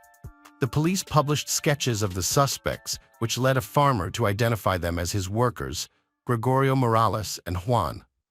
One of them had relatives in Las Cruces, where Katie was killed, and often visited them. They were arrested, and the police believed they had finally caught Katie's killer. However, DNA analysis proved otherwise. The DNA samples from the Wisconsin suspects did not match the DNA evidence found on Katie's body, leaving the case still unsolved. Two men, Neo and Morales, were later found guilty of assaulting a girl in Green Bay, but they were not involved in Katie's case. Neo received a 70-year prison sentence, while Morales got 50 years. This led to another dead end in the investigation. The police were left with only two pieces of evidence: tire tracks from the crime scene and DNA samples from the perpetrator. On December 18, 2006, a significant breakthrough occurred in the investigation when a lab discovered a DNA sample matching the one found on Katie's body. The DNA belonged to 26-year-old Gabriel Avila, a married father with a lengthy criminal record. Notably, Avila had been released from prison shortly before Katie's murder, and he had no prior connection to her. Just 3 months after Katie's brutal murder, Avila was arrested on November 13, 2003, for breaking into the apartment of two young women while wielding a knife. They managed to protect themselves by locking themselves in the bathroom and calling 911. Avila was subsequently convicted of aggravated burglary with intent to commit aggravated assault in March 2004. However, Avila was released on bond and promptly became a fugitive. Unfortunately, the system's flaws delayed his connection to Katie's death by 3.5 years. Avila evaded authorities for nearly a year before being apprehended in November 2004, thanks to a tip. He could have been arrested as early as 3 months after Katie's attack, but the imperfections in the system allowed him to remain at large. Avila was sentenced to 9 years in prison, but it wasn't until 2 years into his sentence that a DNA sample was finally tested. The results showed a partial match with DNA evidence found at Katie's crime scene, prompting investigators to take swift action. They quickly located the truck Avila had used to dump Katie's body and found a ring belonging to Katie in the center console. The detectives investigating Katie's case visited Avila in prison after discovering Katie's ring in his truck. Avila confessed to the crime, explaining that he had been in the area that night to buy illegal substances while his wife was away. He claimed to have seen Katie and offered her a ride, which she declined. Later, Avila encountered Katie again in front of her house. He claimed to have stopped and offered to help her, saying she was unable to get into her house because she didn't have her purse. Katie had planned to enter her bedroom through the window, but Avila attacked her, undressed her, and committed the crime. Avila removed Katie's clothes and then, fearing she would identify him, decided to strangle her.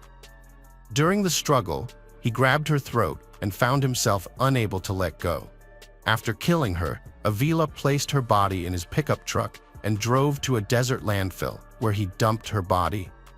Avila attempted to destroy evidence by setting Katie's body on fire, but this failed. A DNA sample was later taken from Avila and matched with evidence found on Katie's body in 2003. At the time, however, it was illegal in most states, including New Mexico, to take DNA samples from those arrested. DNA was only entered into the system after a conviction and subsequent imprisonment.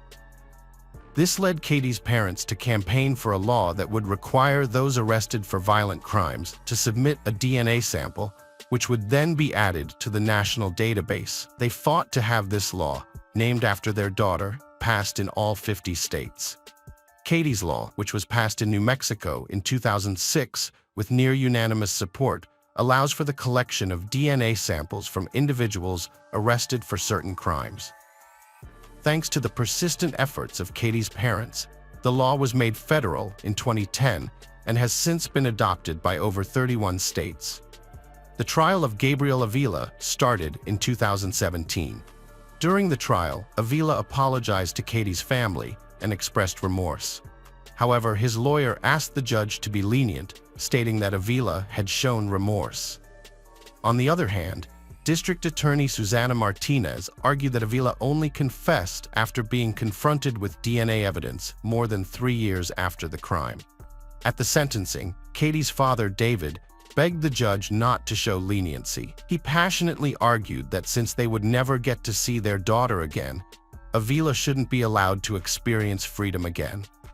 In May 2007, Gabriel Avila was found guilty and sentenced to 69 years in prison. He will be eligible for parole in 2043 after serving 30 years. Hello friends, welcome to our channel. Today we're going to take a look at another horrible case with you, the case of Lynn family.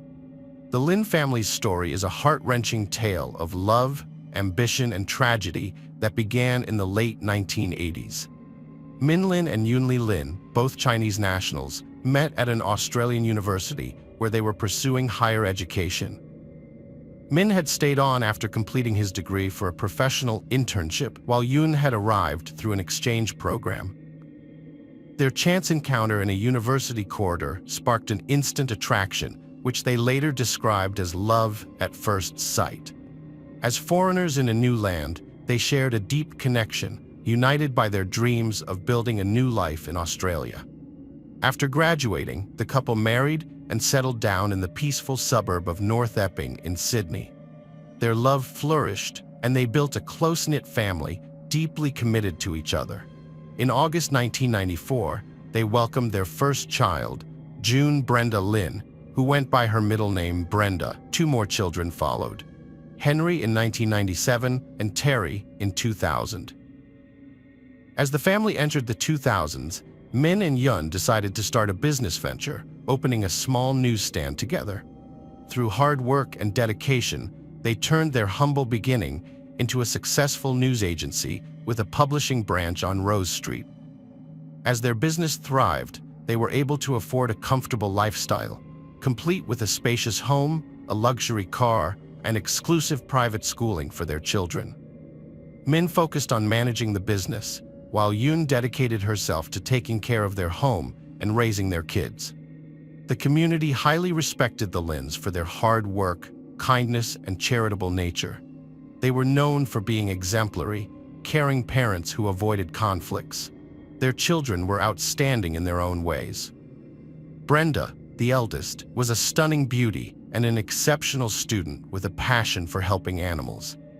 Henry and Terry, the boys, were energetic and sports enthusiasts, sharing a love for soccer. The siblings were incredibly close, almost inseparable. As the Lin family's prosperity grew, they began to sponsor relatives from China to visit, live, or even settle in Australia permanently. Min's parents were the first to make the move, settling in North Epping and helping with the kids. Min's father also worked part-time at their newsstand on weekends. Later, Yun's parents also moved to the same Sydney suburb, and Min and Yun bought them a small house. Yun's sister, Irene, joined the Lin household, helping with chores and childcare. By this time, the Lin family business had become very successful, earning almost $1 million per year. It had become a popular gathering place where people would come to read, discuss news, and socialize over coffee. In late 2007, Min Lin's younger sister, Kathy Lin, and her husband, Lang Bin Robert, moved to Sydney seeking better opportunities. They had previously visited relatives in Australia and had briefly lived in Melbourne before returning to China. This time, they were determined to settle in Australia for good. Robert, a former successful ear, nose, and throat doctor in China, decided to try his hand at entrepreneurship. Kathy and Robert invested all their savings into opening their own restaurant in Sydney, but unfortunately it struggled and eventually closed. Their subsequent attempts to open a cafe or snack bar also failed. Robert, who lacked business experience and financial management skills, struggled to succeed in his new ventures. Robert and Kathy moved to North Epping to be closer to their family. Kathy found a job, but Robert was still trying to figure out what he wanted to do with his life. The Lin and Z families were close, not just because they were related, but also because they were good friends. They saw each other almost every day, kept in touch constantly, and often had meals together. The last time they all got together was on the evening of July 17, 2009, at Kathy and Min's parents' house. Unfortunately, They didn't know it would be their last time together. The next morning, July 18th, the Lynn family's shop didn't open, which was unusual because it was always open 7 days a week. The shop didn't have any signs or notices on the door saying it would be closed, which worried the regular customers and other shop owners in the area. One of them tried to call Min several times, but couldn't get through, so they called Kathy to ask her what was going on. Kathy was surprised and worried because her brother Min never closed the shop without telling anyone first, and usually had their father or father-in-law cover for him. She tried calling Min and his wife Yun, but they didn't answer. She even tried calling their home phone, but no one picked up. Kathy and her husband Robert visited Min's house, worried about the family's safety. They arrived at 9 a.m. to find the family car in the driveway and the front door unlocked, but no one was responding to their calls. The house was quiet and seemed undisturbed, with no signs of forced entry. As Kathy called out for her brother again, she went upstairs to the second floor. When she opened the bedroom door of Min and Yunlin, she was shocked and horrified by what she saw. The room was covered in blood. On the floor, walls, ceiling, furniture, and curtains. Yunlin's lifeless body lay near the bed, so badly mutilated that it was hard to recognize. In the next room, Irene, Yun's sister, lay dead in her bed, her face brutally beaten. In the children's bedrooms, Kathy found the bodies of 12-year-old Henry and 9-year-old Terry, both brutally beaten to death and lying in different corners of the room.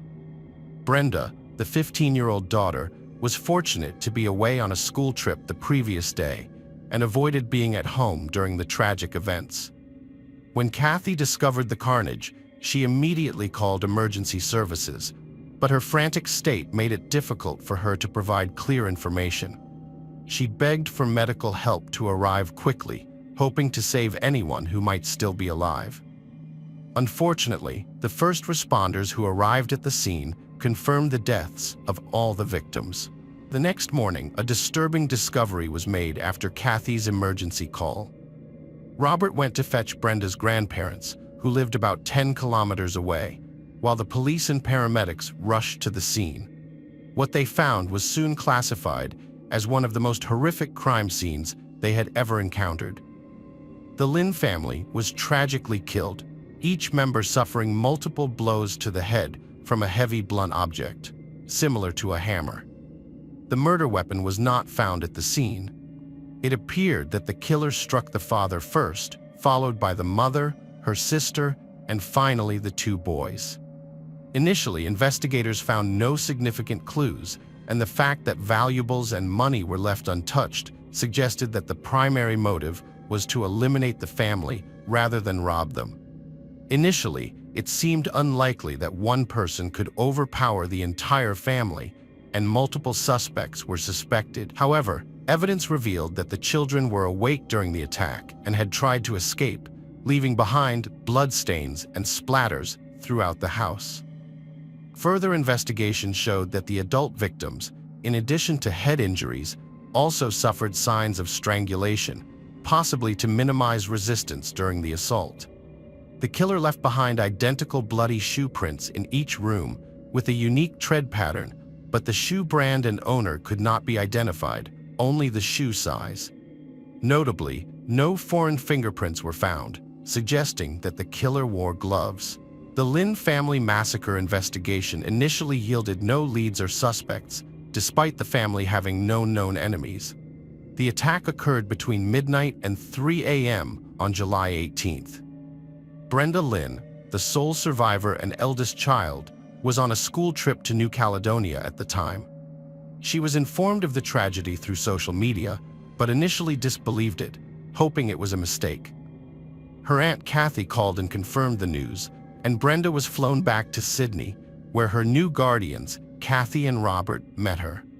She moved in with them as the Lynn family home was sealed as a crime scene. The next day, Brenda was questioned by the police, but could provide no new information, insisting her family had no enemies and had noticed nothing unusual before her trip. After her family's death, Brenda inherited the family business and properties. As she was still a minor, Her Aunt Kathy and Uncle Robert became her legal guardians, responsible for managing the estate on her behalf.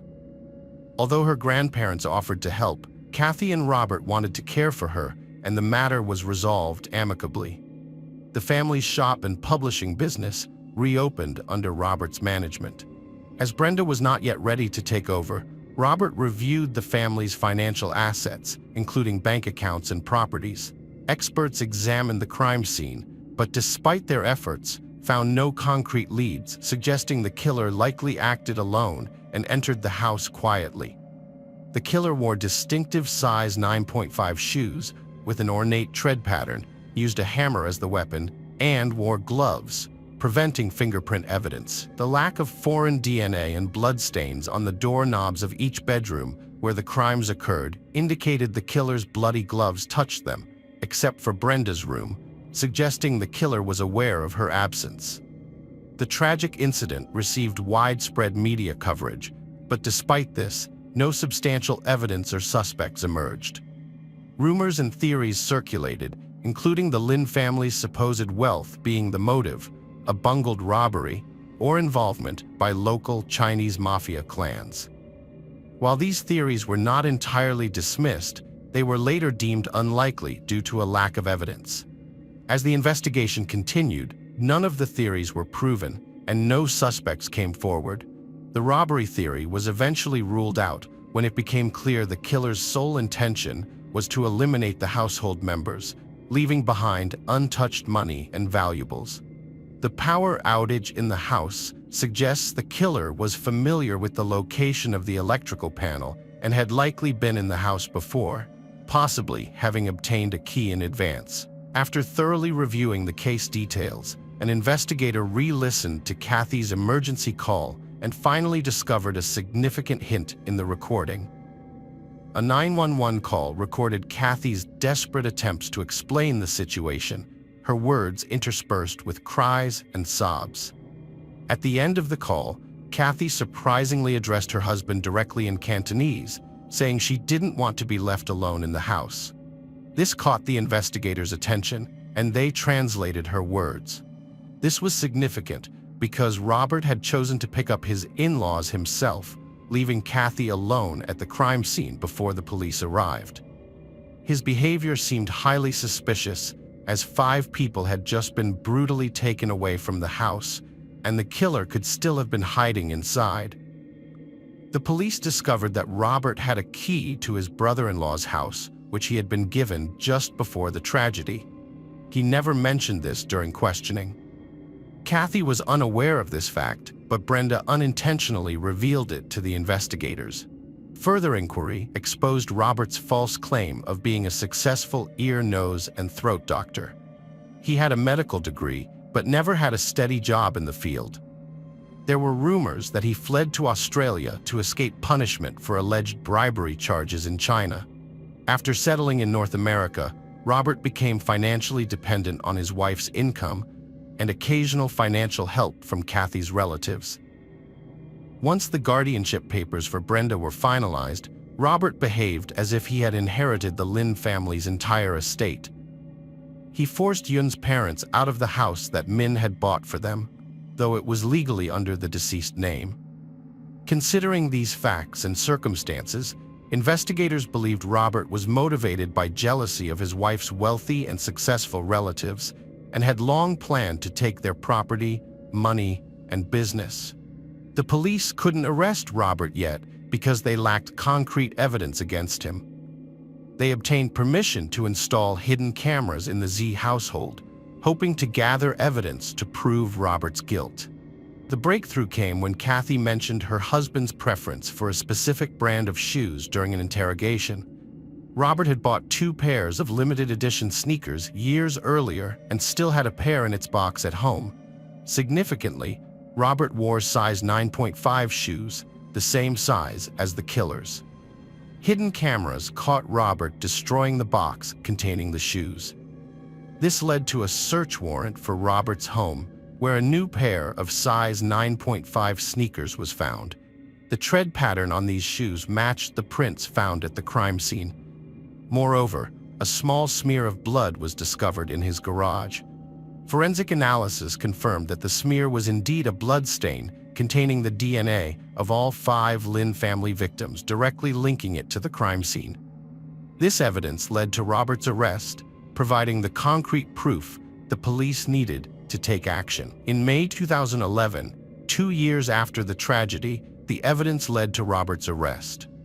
Despite his vehement denials of involvement, the police had finally gathered enough evidence to take action. Robert downplayed the importance of the sneakers found in his possession, claiming they were new and that he had gotten rid of the old pair. While awaiting trial in prison, he unknowingly shared cells with several informants and made some incriminating statements. During one conversation, Robert revealed that he had meticulously planned the crime and taken great care to cover his tracks. He admitted to buying the murder weapon at a remote store without surveillance cameras and drugging his wife with sedatives to prevent her from waking up and noticing his absence. Robert also confessed to disposing of the evidence, including the hammer, sneakers, gloves, and clothing, in a way that would ensure they would never be found. At the trial, however, Robert denied all of this, and the only evidence against him was the testimony from his cellmates and some indirect evidence. As a result, the jury was unable to reach a unanimous verdict, and Robert was released on bail in December 2015. The trial resumed in June 2016 with new testimony from another informant who claimed that Robert had confessed to an obsession with Brenda since she was 13 years old. This new information led to a re-examination of Brenda, who tearfully revealed that Robert had coerced her into a sexual relationship when she was just 13. She had remained silent about the abuse for years, fearing retaliation. With this new evidence, Robert was found guilty on all charges. He received 5 life sentences, 1 for each murder, without the possibility of parole. All of his subsequent appeals were denied. Welcome to our channel. Today we're going to take a look at another horrible case with you, the case of April Tinsley. April Tinsley was born on March 18, 1980, in Fort Wayne, Indiana, as the eldest child in her family. She attended elementary school and was involved in the local church's children's choir, but her true passion was socializing with friends, exploring the neighborhood, and simply enjoying herself. On Friday, April 1, 1988, 8-year-old April returned home from school early, eager to start her afternoon adventures. After lunch, she asked her mom if she could visit her friend Nicole, who lived just a few hundred yards away. Her mom consented, as she had many times before. Nicole's house was a short, familiar walk away, and their neighborhood was considered a safe haven. As April set off, her mom reminded her to call as soon as she arrived at the Coles house and handed her an umbrella, anticipating the impending rain. A few minutes later, April called her mom from the Coles house, and her mom instructed her to be back home by 4 p.m. However, when the appointed time came and went, April still hadn't returned. Her mom began to worry that she might get caught in the rain and called Nicole's house. Nicole's mom answered, saying that April and her daughter had gone to play at a nearby playground. While they were there, it started to rain, and April realized she had left her umbrella at Nicole's house. April told Nicole she would walk to her house, retrieve the umbrella, and then head home, as she had promised her mom. Nicole, on the other hand, decided to visit another friend's house, and the girls went their separate ways. However, when Nicole's mom informed April's mom that April never stopped by to get the umbrella, despite leaving the playground almost an hour ago, April's mom immediately grew concerned. She alerted her husband that their daughter was missing, and they set out to search for her. Several neighbors joined in upon hearing about April's disappearance, and together they combed all the streets connecting Nicole's house, the playground, and their home. But they found no sign of her. The parents then decided to contact the police. Officers arrived at the Tinleys' home, obtaining a photo and description of April, and promptly launched a search effort. Within hours, dozens of neighbors joined the search party, eager to help the family locate their daughter. The search area spanned several miles around April's usual route, But despite their efforts, no signs of her were found. As night descended, the police began to suspect that they were likely dealing with a kidnapping, reasoning that if April had simply gotten lost, she would have been located by now. It was as if she had disappeared into thin air. The next day, the search area was broadened, and news of April's disappearance swept through the city. Despite an influx of police and volunteers joining the effort, they still couldn't find her or any leads. This continued for 3 days until April 4th, when a jogger phoned 911, reporting a disturbing discovery. While running along a road about 20 meters from April's home, he had noticed something peculiar in a ditch. As he drew closer, he realized it was a human body. The police rushed to the scene and confirmed the worst. It was April Tinsley. She was fully clothed, except for one shoe. Officers couldn't find any obvious signs of trauma on her body, but they were almost certain she had been murdered. They theorized that an unknown perpetrator had killed her elsewhere, then brought her to this field and left her body in a ditch. Police also discovered an adult toy nearby, although they weren't sure if it was linked to the case. Later, they found April's second shoe lying on the other side of the road, a few hundred yards from her body. Medical experts determined that April's death was caused by asphyxiation, and she had also been sexually assaulted. They established that her death had occurred within the 48 hours preceding the discovery of her body, indicating that the perpetrator had held her captive for some time. Although forensic science and DNA analysis were still in their infancy, experts managed to collect evidence from the body. However, the lack of a DNA database at the time meant detectives had to rely on new leads. Fortunately, they didn't have to wait long after the body was found. Investigators appealed to the public through the media, and numerous tips were received. 2 tips, in particular, caught their attention. One individual contacted the police, reporting that he had driven past the field where April's body was found and noticed an old blue pickup truck parked on the side of the road. Investigators believed it could belong to the killer, and the witness might have seen it when the perpetrator dumped April's body in the ditch, making this lead even more valuable. A woman living along the route from the playground to Nicole's house reported seeing a girl resembling April on the day of her disappearance. According to the witness, as the girl walked along the road, an old blue pickup truck pulled up beside her, and, a few seconds later, it drove away with the girl on board. Although the car obstructed her view, the witness couldn't see exactly how the girl got inside. This tip became the first significant lead for investigators, who were also provided with a description of the driver: a white man around 30 years old with blonde or ginger hair. Based on this information, police created a sketch of the suspect and distributed it to the media, along with a description of his vehicle, hoping someone would recognize him.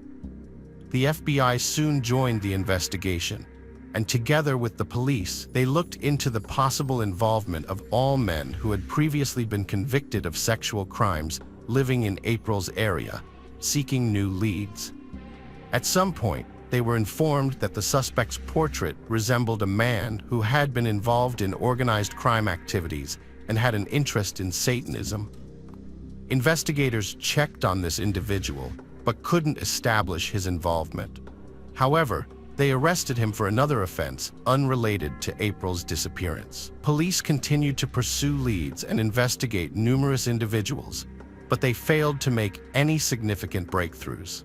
This stagnant state persisted for several months, and eventually, detectives hit a dead end. Notably, during the course of the investigation, police uncovered several other crimes against children and apprehended the perpetrators, but the individual responsible for April's murder remained at large.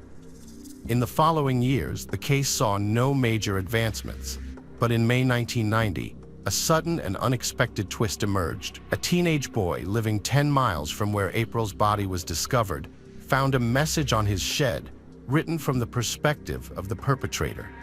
The killer confessed to April's murder, hinting at further crimes to come, and inquired about the status of the victim's second shoe.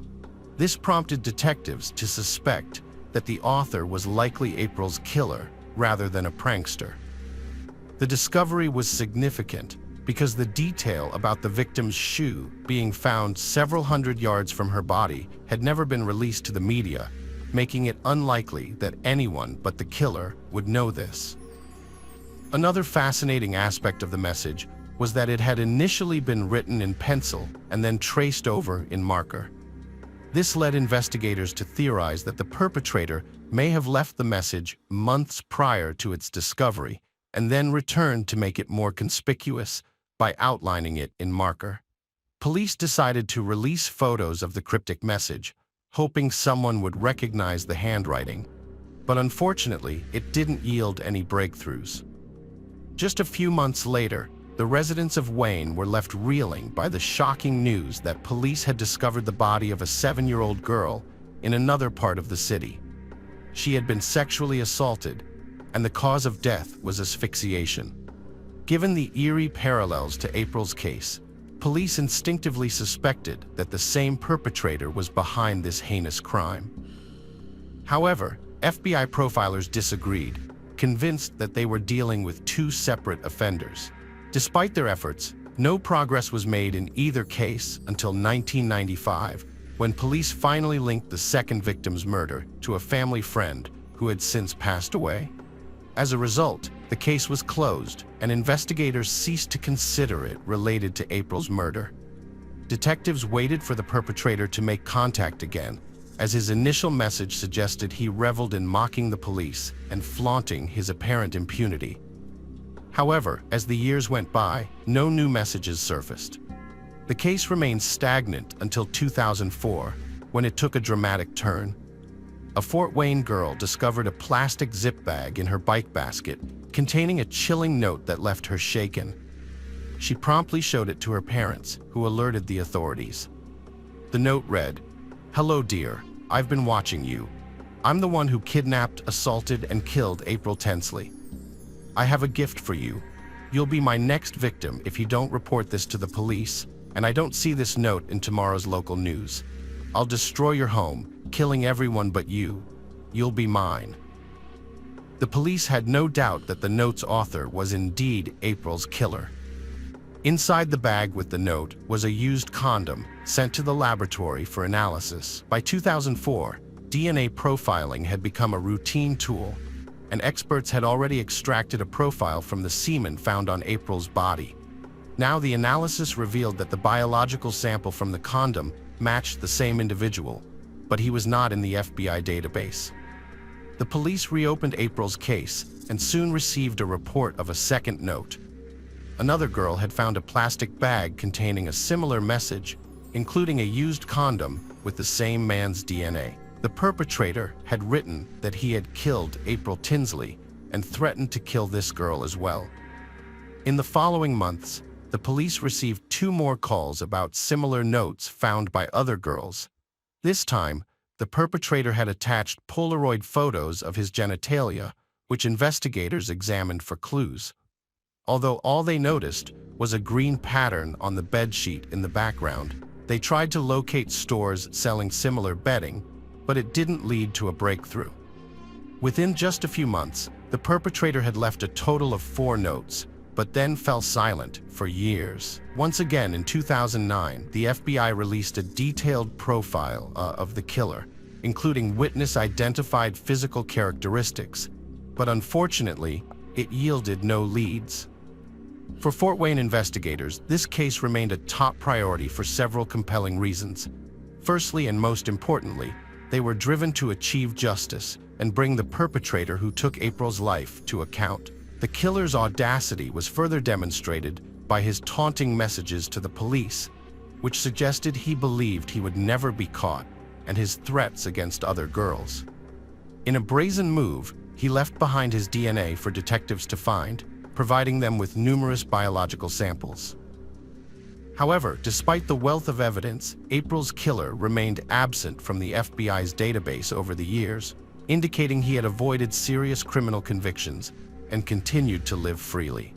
In 2012, a popular television program about unsolved crimes featured April's case, generating a fresh wave of tips, but each one ultimately led to a dead end. In 2015, detectives reopened the investigation and turned to Parabon, a company that provided law enforcement agencies with a novel service, creating portraits of individuals based on their DNA samples. This innovative approach had already successfully solved several cases. Investigators shared the portrait of the suspect in April's case online and with the media, hoping someone would recognize the person.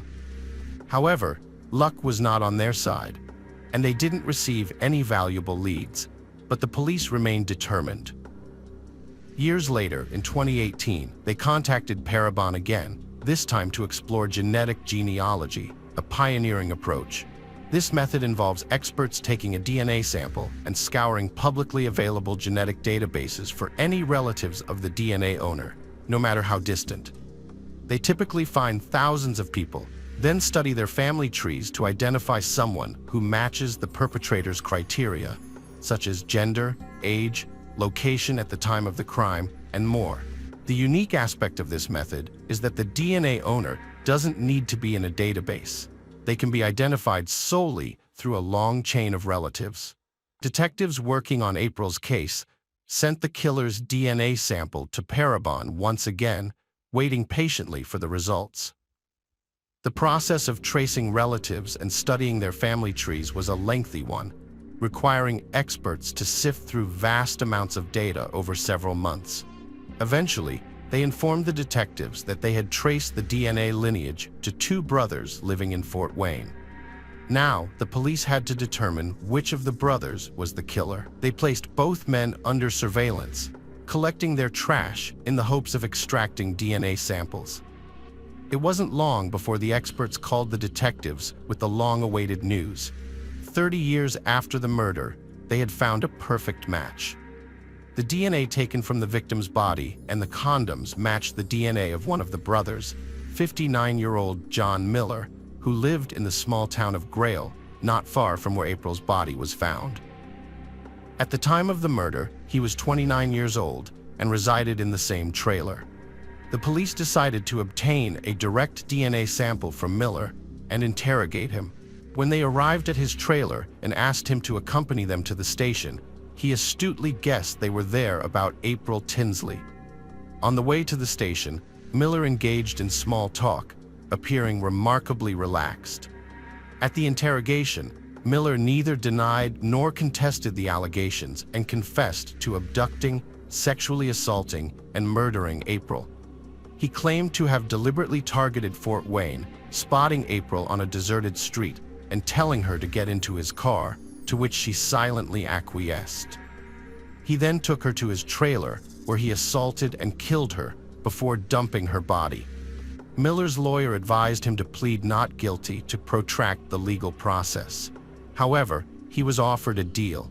In exchange for admitting guilt, the death penalty would be commuted to an 80-year prison sentence. Miller accepted the deal, admitted his guilt, and received the 80-year sentence. April's mother was disappointed that Miller escaped the death penalty, but given his advanced age, it is unlikely he will ever be released. April's father, on the other hand, thanked the investigators for their tireless efforts in finding his daughter's killer. The detectives believe Miller had a motive for wanting to be caught. He deliberately courted attention, taking risks such as leaving DNA samples at the crime scene. They suspect he was either prepared to be found out or actively sought it. Hello friends, welcome to my channel. Today we're going to take a look at another horrible case with you, the case of Wong Nan. The betrayal of a loved one invariably catches us off guard because we consider people close to us when trust is fully established. With such trust, a stab in the back is unexpected. But what happens if the plan were not fully executed? The victim might be unable to testify due to a serious condition, while the perpetrator frantically tries to cover their tracks without arousing suspicion. It resembles the plot of a thriller, yet, regrettably, this story unfolded a few years ago in real life. This case involved Wong Nan, a pregnant Chinese woman. It became widely known in Thailand. The perpetrator tried to dispose of his wife in a national park and make it appear like a tragic accident. However, nature itself seemed to intervene, saving both the young woman and her child from being killed. When the truth emerged, it shocked not only the detectives on the case, but also the doctors who saved her life. They all believed that her husband was genuinely concerned for his wife and baby. Let's delve deeper into Wong Nan's story. Wong Nan was born in Nanjing, China's former capital and major metropolitan city, in 1987. She grew up in a fairly affluent family where her parents endeavored to provide her with an excellent education and foster the development of her talents and potential. Wong excelled academically, particularly in sciences. After completing school, Wong Nan enrolled at a prestigious university where she pursued studies in business and finance. While mastering several foreign languages during her courses, she also achieved stellar academic records. After receiving her diploma, she secured a position in a prominent travel agency. She swiftly proved herself a valuable, responsible, and highly motivated employee. Her dedication enabled her to climb the career ladder quickly. Before long, she was sent to Thailand to head a new branch and oversee its development. Nan served as a top manager for several years, but decided to leave the travel agency eventually. She pursued her entrepreneurial dreams by opening a Chinese national cuisine restaurant. She managed it so effectively that it grew into a small yet popular chain in Bangkok. Despite nearing 30 years old and living in Thailand for an extended period, Wong didn't let loneliness bother her much. She stayed focused on business and worked tirelessly around the clock. Even though she had learned the local language well enough, she opted to refine her skills further by enrolling in additional courses at a training center. During one of these sessions, Wong met a young man named Yu Xiaodong who couldn't help but stare at her for several minutes before approaching. Speaking native language, they exchanged pleasantries. Yu Xiaodong eventually asked Nan why she was studying this language further. She explained that it was essential for developing her business. Yu then suggested they exchange business cards for future networking opportunities. Although Nan wasn't particularly interested in extending their conversation, out of politeness, she handed him her business card and accepted his in return. His card indicated that Yu Xiaodong operated an export-import business in Bangkok. Wong wasn't particularly impressed and casually tossed the business card into her purse, likely forgetting about it soon after. However, Yu seemed genuinely interested in the young woman and decided to call her the very next day.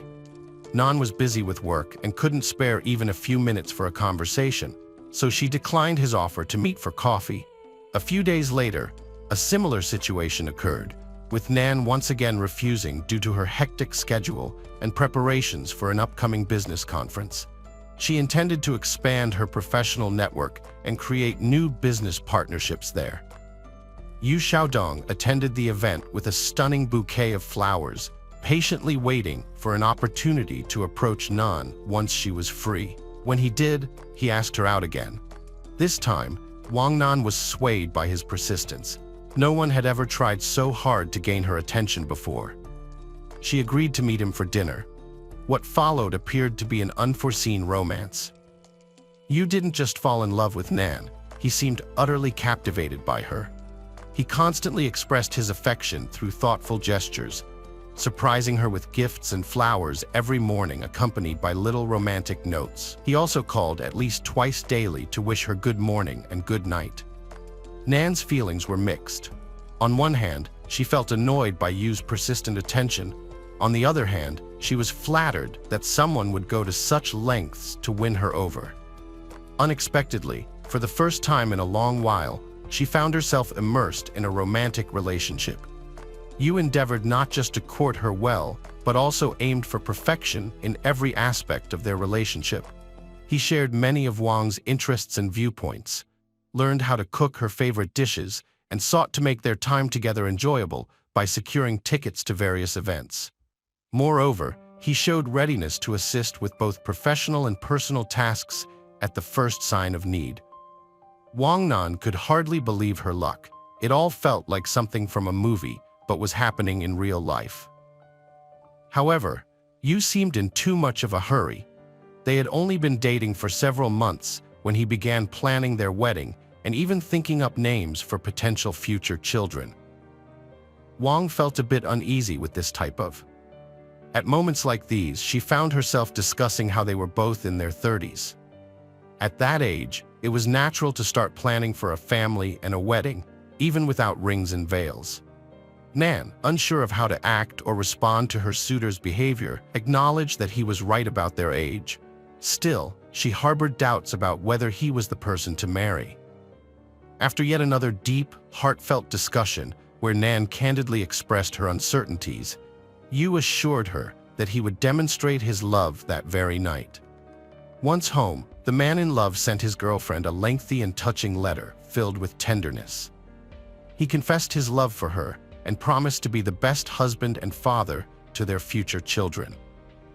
The next morning, Wong found her suitor standing on her doorstep with a bouquet of flowers.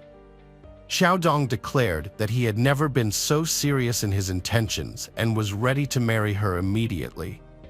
Nan pointed out that the courthouse wouldn't open for another hour and a half. To this, Yu suggested going there right away, stating that if the door was open, they would get married immediately. Wong agreed to this venture, confident that the government office would be closed. To her astonishment, the door was indeed open, and the officer authorized to register marriages was already at his desk. It later became clear that Yu had arranged everything in advance by requesting an early exception for him and his bride. Their wedding proved strange. No guests attended, there were no rings or formal dress. Even memorable photos were absent. Wong Nan couldn't shake off the feeling that nothing about this felt genuine, since she hadn't even introduced her chosen partner to her mother, with whom she had always been very close. As she regained awareness of the situation, she found herself holding a marriage certificate. Next to her stood a satisfied and smiling newlywed husband. In June 2019, a tragic accident occurred when Wong was 3 months pregnant. Her husband persuaded her to arrange a vacation and go on a small trip, reasoning that after the birth of the baby, they would not be able to get out anywhere for a long time. Nan reluctantly agreed, and they chose the Thai National Park Reserve, famous for its picturesque forests and unique rock paintings, the age of which is estimated at tens of thousands of years. However, on the morning of June 9th, tragedy struck. The couple were on one of the observation decks admiring the sunrise, when Wong Nan suddenly fell from a height of 1 feet. When rescuers arrived at the scene, a crying man ran up to them and begged for medics to save his wife and the baby. The man said they were enjoying the first rays of the rising sun when suddenly his wife felt sick. She took a step to the side but became dizzy and fell before he could catch her. The young woman had fallen from a height equivalent to 10 floors. She had several open fractures and the situation seemed hopeless. But then, unexpectedly, Nan groaned and opened her eyes. Her husband immediately stopped crying and wailing. A look of horror appeared on his face. However, he quickly composed himself, expressed immense relief that his beloved was alive by thanking Providence loudly, and then leaned in to whisper something in Chinese into her ear. Before delving into that tragic day's events further, let's rewind 6 months to understand how their family life was unfolding. Wong regretted her marriage almost immediately after it was registered. Initially, she hoped Yu would be a good husband, reliable support, and someone she could rely on. Unfortunately, these hopes were dashed as her new husband revealed his true nature soon after. He spent almost all his time at home playing computer games and willingly used his wife's money without contributing anything to the family budget. When questioned about not working, Xiaodong replied that his business was in a seasonal lull and claimed he could rest for now. However, this lull extended too long for comfort. Curious about her husband's work claims, the young woman decided to investigate further. That's when she discovered that his so-called successful export-import existed only on paper and printed business cards. At that moment, Wong comprehended the enormity of the mistake she had made. She hadn't even considered drafting a prenup agreement, so now her husband could freely spend what she earned. In case of a divorce, he would claim her property. The couple had a serious conversation during which he cried like a child and assured her that he had temporary difficulties but would definitely improve and find a good job. However, it soon became evident that he wasn't planning to seek employment and felt quite comfortable living off his wife's earnings. He behaved like a child, spending most of his time playing computer games. If he did something around the house or helped his wife at the restaurant, he always asked for money for his own needs. Wong eventually grew tired of this behavior and informed him that she would no longer give him any money until he found a job. Following this confrontation, he disappeared. Along with him went Nan's marriage certificate and identity card, though she only noticed the missing documents in the evening when her accountant called about the transfer of a significant sum from her account. The young woman was shocked because she hadn't authorized any transfer. She quickly suspected who was responsible. The amount involved was more than $500,000, which her husband had moved to his personal account using their marriage certificate, her documents, and assurances that it was their joint money managed together. Wong didn't hesitate to report the theft to the police. The fugitive husband was tracked down within hours as he attempted to withdraw some of the funds at a station. He sobbed again and knelt, begging for his wife's forgiveness. He admitted to losing a large sum gambling and claimed debts threatened his life if not repaid. Additionally, it turned out this wasn't his first run-in with the law. Back in China, he had served 8 years for robbery. Nan nearly burned with shame at this revelation. When she listened to all this, it turned out she did not know the man she married. However, the young woman felt that gambling is a disease and believed she must help her husband overcome this addiction and return to normal life. Wong agreed to pay off half of her husband's debt and made him the manager of one of her restaurants. At first, Yu Xiaodong accepted it gratefully and took on his new position responsibly. He even developed a good strategy for the establishment's growth. But his enthusiasm didn't last long. Soon, he started spending more time playing computer games and seeking out entertainment. Around that time, Wong discovered she was pregnant. She informed her husband, but he reacted strangely and even aggressively. Yu said he wasn't ready for this and persuaded his wife to have an abortion, which she categorically refused. Then, her husband threatened divorce and said he intended to seek a division of property through the court. He didn't speak to his wife for several days, but then suddenly softened and apologized.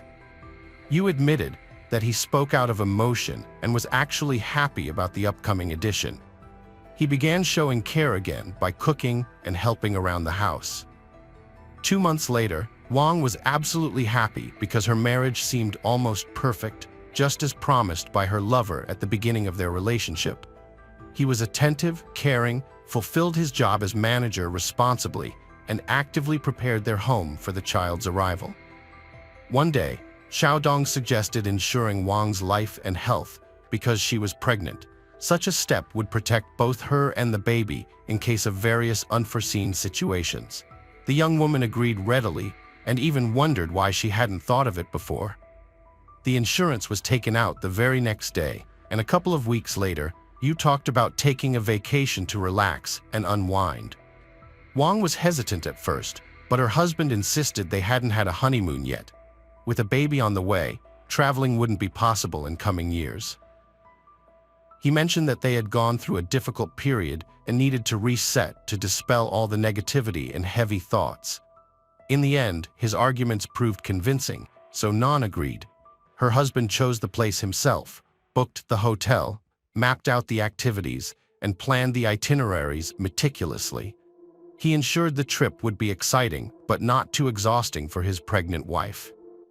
Nan entrusted everything to her husband and was pleased to see how enthusiastic he was about planning their vacation.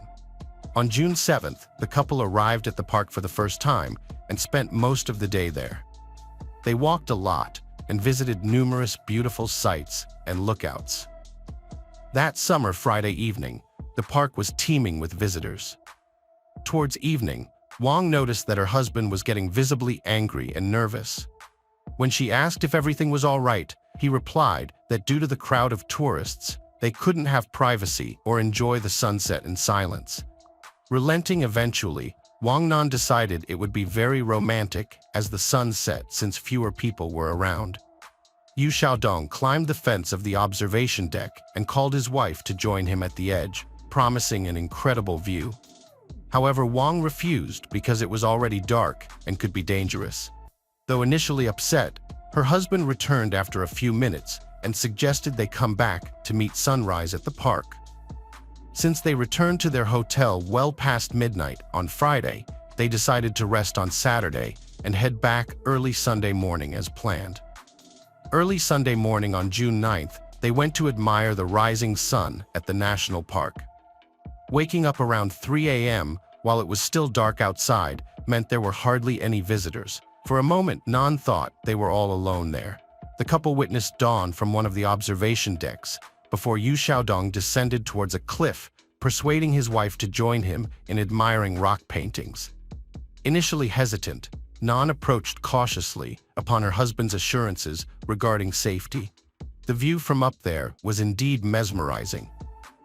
Yu Xiaodong hugged his wife, then suddenly asked if she regretted anything in life. Surprised by such an inquiry, but confident nonetheless, Nan responded that she didn't regret anything. Yu Xiaodong gently ran his hand through his wife's hair, kissed her on the cheek, and leaned in close to whisper in her ear, "Die." At that moment, he let go of her and pushed her off the cliff. His surroundings once more to ensure there were no witnesses. Airing down, he could pinpoint where exactly she had fallen. He listened carefully. There were no screams or cries for help. This confirmed there were no witnesses below either. Yu Xiaodong then calmly made his way toward the park exit, intending to report the incident later when Wong was surely dead. However, a few hikers who had strayed off the trail discovered Wong's body on the rocks and immediately notified rescuers. By this time, Yu Xiaodong had already left the scene.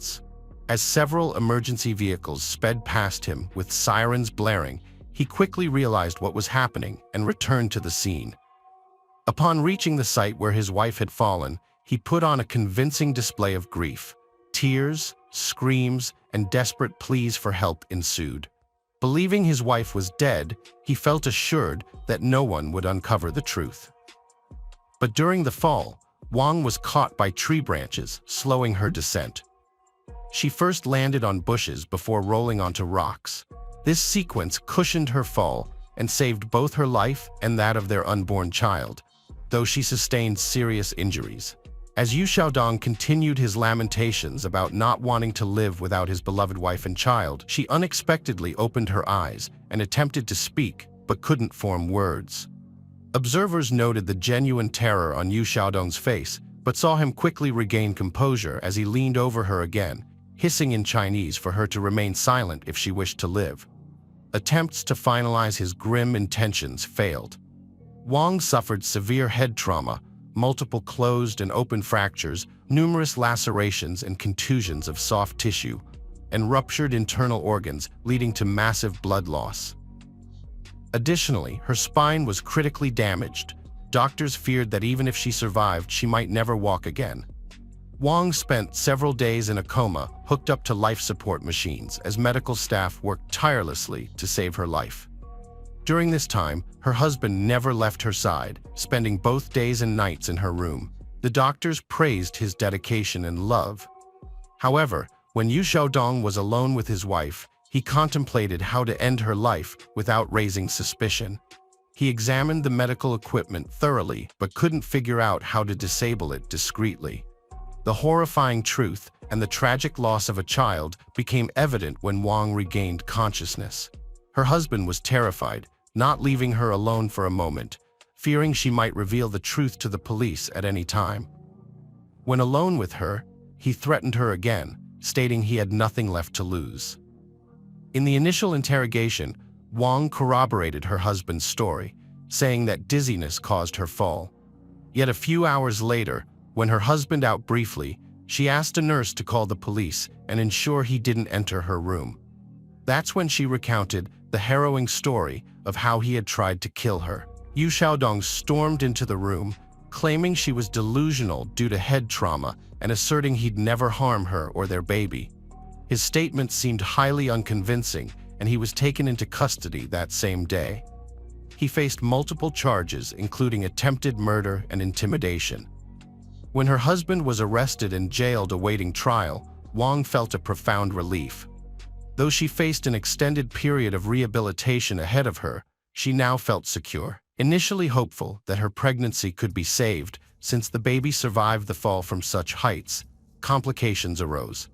Due to potent painkillers, several surgeries under general anesthesia, and required antibiotics use, doctors recommended an abortion, prioritizing Wong's health, as survival chances for the fetus were minimal due to drug exposure. It was a significant shock for Nan, but she adhered to the doctor's recommendations. Throughout the trial and sentencing, Xiaodong consistently denied his guilt. In prison, he remained calm, hired skilled lawyers, and was confident he would escape punishment, or that it wouldn't be too severe. Investigators and the prosecutor in charge of the case had no doubt that he committed the crime out of interest, hoping to receive a large insurance payout and inherit his wife's fortune, which at that time amounted to almost $2.5 million. However, during one of the interrogations, Xiao shocked everyone by revealing another motive for his inhumane act. It turns out he held resentment towards his wife when she agreed to repay only half of his debt accrued due to a passion for gambling. In his opinion, if his wife truly loved him, she would have settled all his debts because she had the money. He then decided Wong did not love him and felt justified in punishing her for it. After these revelations, Xiao fell silent and claimed he had been misunderstood. But this unexpected confession, coupled with Nan's testimony, was sufficient to send him to prison for a long duration. By March 2021, Xiaodong was found guilty and sentenced to life imprisonment. However, Xiao and his legal team filed several appeals. Just 6 months later, the Thai court demonstrated surprising leniency by reducing the life sentence to just 10 years in prison. Nan and her loved ones were deeply shocked by this decision. They expressed concerns that such leniency could set a dangerous precedent and might encourage others to commit similar horrific acts. Around that same period in Thailand, on Phuket Island, a comparable case took place where a Chinese national drowned his wife while claiming it was a swimming accident on the beach. He also did it for insurance purposes since the murder was proven. Consequently, the man received a death sentence. Xiaodong, on the other hand, was sentenced to just 10 years for the failed murder attempt and for the murder of the fetus. What's Wong Nan's current status? Well, as of now, there's been no final verdict in her case. She's serving her 10-year sentence, and the injured woman is trying to challenge the court's decision in parallel. Yu Xiaodong is also appealing to prove his innocence and secure his release. He stood up for his numerous relatives who claimed he was a wealthy businessman and that Wong married him with selfish motives. However, there's no proof of this.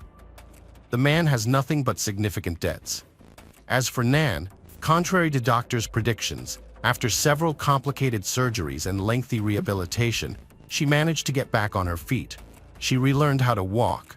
Most of her earnings went towards her recovery. In 2023, she resumed work and revitalized her previously successful business. She has also established and leads an organization to help women who are victims of domestic violence. Additionally, she runs a blog aimed at warning women against making the same mistakes she made.